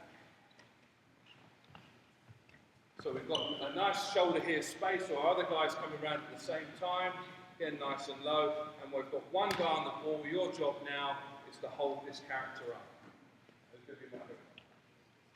Perfect. Here's the J-line round, so keep straight. It's exactly the same as what we talked about. We talked about latching on earlier today. If these guys crumple or bend, we've got a problem. Okay, we want these guys hips downfield, staying nice and straight. So as the pressure's coming on, and we would do quite a bit of work where we would challenge the other guys to come offside and start pulling them and manipulating them around, so we start to stay true and keep the power going through the axis here. We want everybody staying straight. Only one guy looking around, and now you've given up the ball. You're now the truck driver, so get up your hand on the big wheel, which is these two characters here, looking up because you're driving the truck, okay, and they'll be able to steer and organise other people as they enter the mall here, okay, and you're the big vocal talker here, you're talking and helping organise, you know, keeping the guys driving straight, encouraging them as you put the place down the way and see everything. Hooker coming on the ball, there are different ways. Some people like the ball carrier to slip back and people to go over. My personal preference is for this guy to hit the ball and our hooker to come onto it, so you come and fish for the ball, keep your shoulders on, get two hands on it, get it back when you've got it comfortable, put it into that shelled up position. Okay, now we've got two characters in charge here. One facing down the way that can help organise the traffic, and one guy being incredibly vocal here, letting everybody else know that he's got the ball and we're moving forward with a cadence, whatever that may be, 2, 3 feet, whatever it is. Okay, does that make sense? And we can extrapolate that out as we go from 5-man, 6-man, 7-man, okay, and look at different ways to manipulate it. But basically, there's your key factors there. Good lift, good jump, good throw, we've won the ball, okay? We can vary the timing of him being held. We don't want him up and straight down. We want enough time for us to get in play. So a second or so as he's brought down, we're bringing him out of the line. His foot positioning, shoulder width apart or split start, and low, so he's in a nice athletic position to resist force or being able to exact force. Two guys are nice and strong on him, either through the hook position or round his back, facing down the way, making sure that they're always fighting to keep their hips towards the try line, okay, that we're not getting turned in, because we talked about the laps in there, as soon as they turn or crumple like a car crash, we have no tip of the spear to put the pressure through, okay. First guy is nominated on the ball, second guy is holding him up, is my preference. You could alternatively have this character come and take the ball, two guys go over the top and drive onto here, and he slips back, you slip back, you drive over, you shoulders down on them. We tend to do that off of 5-man lineouts, or as another stratagem, if we've got a 5+1, so perhaps we've got a forward in the scrum half, have him enter with greater weight. So if they, they're on a match with another scrum half, we've already got one more forward than they have, and then he can pull out. Samu Manoa is very, very effective like that, and then we can work plays off the back of them all using our best strike runners. Okay, so that is an interesting stratagem. When we do 4 lineouts, we tend to drive and have one transference of the ball, so we're keeping the momentum moving forward and not exiting one player and taking off of that forward momentum. Does that make sense? Okay, any questions on that? Yes? Just a really good point on it. Fitz's talked about the guy that's the truck driver. You're the best person to communicate this to the team, not just by vision, but also by feel. Because what happens is that as you set them all up, you're a target for the other team, you're just sitting there waiting. With the 2 guys on the platform behind you, you can actually feel which way this mall's pulling. You can control the guys saying, if they're soft in the middle and they're not competing, just hammer on in, just keep coming, soft middle, and you're going to back up with them. And it's not, it is, you can see what's happening behind you, but you can also feel and communicate that to the rest of the mall. And that way, it goes back to that shared mental mindset. If you're all doing the same thing and operating off the same page, you're the guy who's conducting the rest of it. Because a ball's very much a living animal there. Sometimes the weight comes one way, sometimes the weight comes the truck driver there can feel it, can start pulling and manipulating people so we're then to keep on moving through the axis, okay? You need to be tighter here. You know, he's talking, he's directing, he's got his hands free, you can keep them in nice and tight and bound. But very, very important, very, very important. The guy on the ball, wherever it is, whether it's your first person and the ball's been transferred a few times because the ball's split up and moved on again, is constantly letting everybody know. Because outside of the truck driver, everyone else should be facing towards the try line and concentrating on keeping tight and moving forward. Okay, so they want to know, because if they can't hear where the ball is, the temptation is to turn around what's going on behind them. Don't worry about that, he's going to tell you, okay? That means to concentrate the job in hand, which is going forward. That make sense? Cool, any questions? Just to finish it off. Talking about lifting for kickoffs yesterday, same technique, same idea also. These guys let the jumper move. You know, how he's moving, when he's ready for his spot, lifters are there to support him.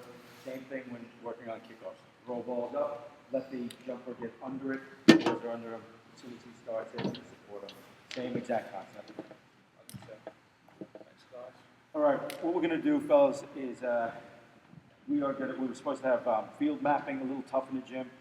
What we want to do is just give you 3 scenarios, one from the red, one from the white, and one from the attacking.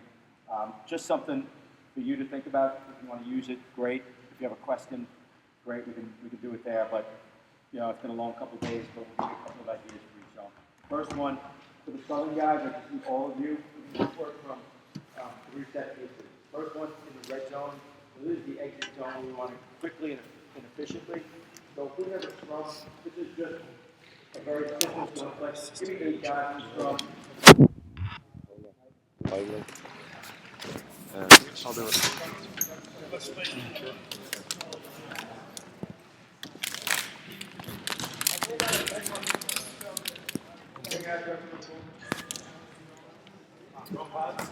Microphone's live, watch what you say. Okay, Got me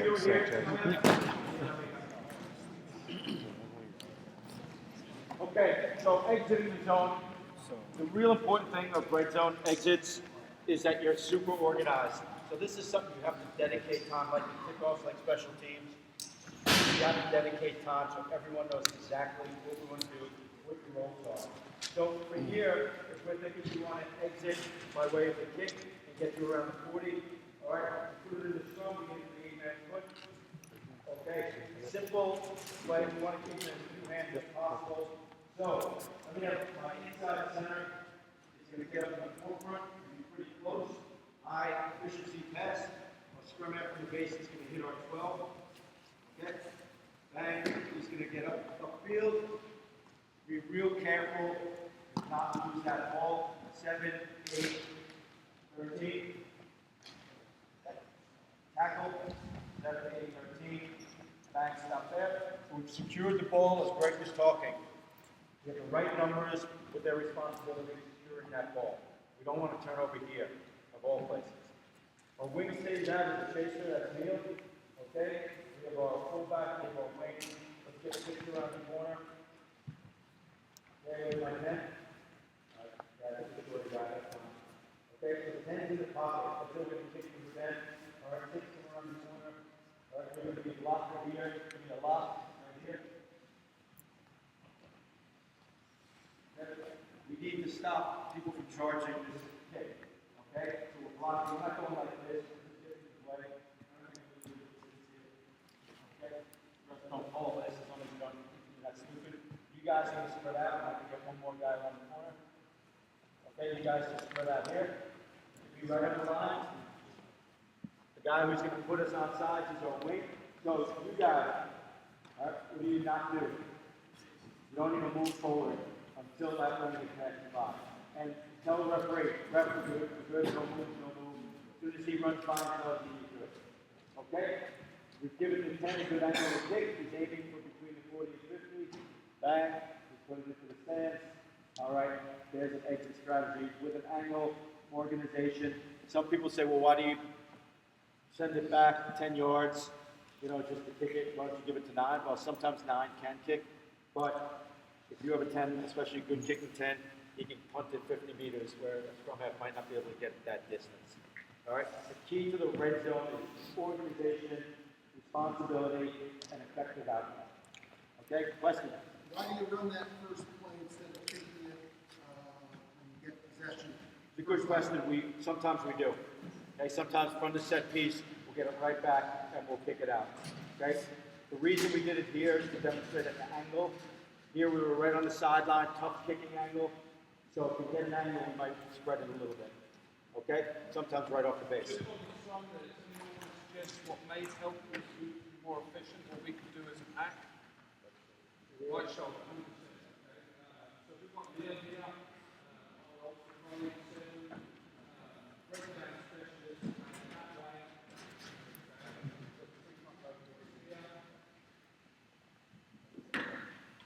Okay, if we can get an angle up a little bit, just a step here, we've taken him another step back. Okay, it's not rocket science, but it makes a big difference. It might have buy us a quarter of a second over that breakdown to source it and get it back. Okay, rather if we go backwards in the same way, all of a sudden we put it another yard closer. Okay, and we're making things closer to that first breakdown. So little bits of detail can make a really big difference. Just the last bit on that, and Dave, you brought up a good point. The scrum's unsteady, you get knocked back a bit, which we've had to deal with a little bit from time to time. 8-man pick. Okay, 8-man gets it, same idea. All right, we got a 7 right on them, and it could be 8 and a center. We need those 3 guys, so you can work it out whether you want your center, 2 centers and a flanker, or two back rowers and a center. But you got to secure that ball, but that's the 100% play if you're having trouble in the scrum. Lineouts, I would advocate 4-man, ensures win, especially if you're within 10 meters of the goal line. 4-man lineout almost ensures you take your win. Get a little bit of a kicking angle with a pass out to attacking forward, and same idea as here. All right? You can kick it from the base, from a lineout, or scrum again, depends on the angle that you want. So just an idea for you. I'm not saying you have to do this, just an idea. Keep it simple and very clear. Good? Okay, let's say we're in the white zone now. This is kind of the kick-run zone. So let's say we're about 35 meters out. So just one little play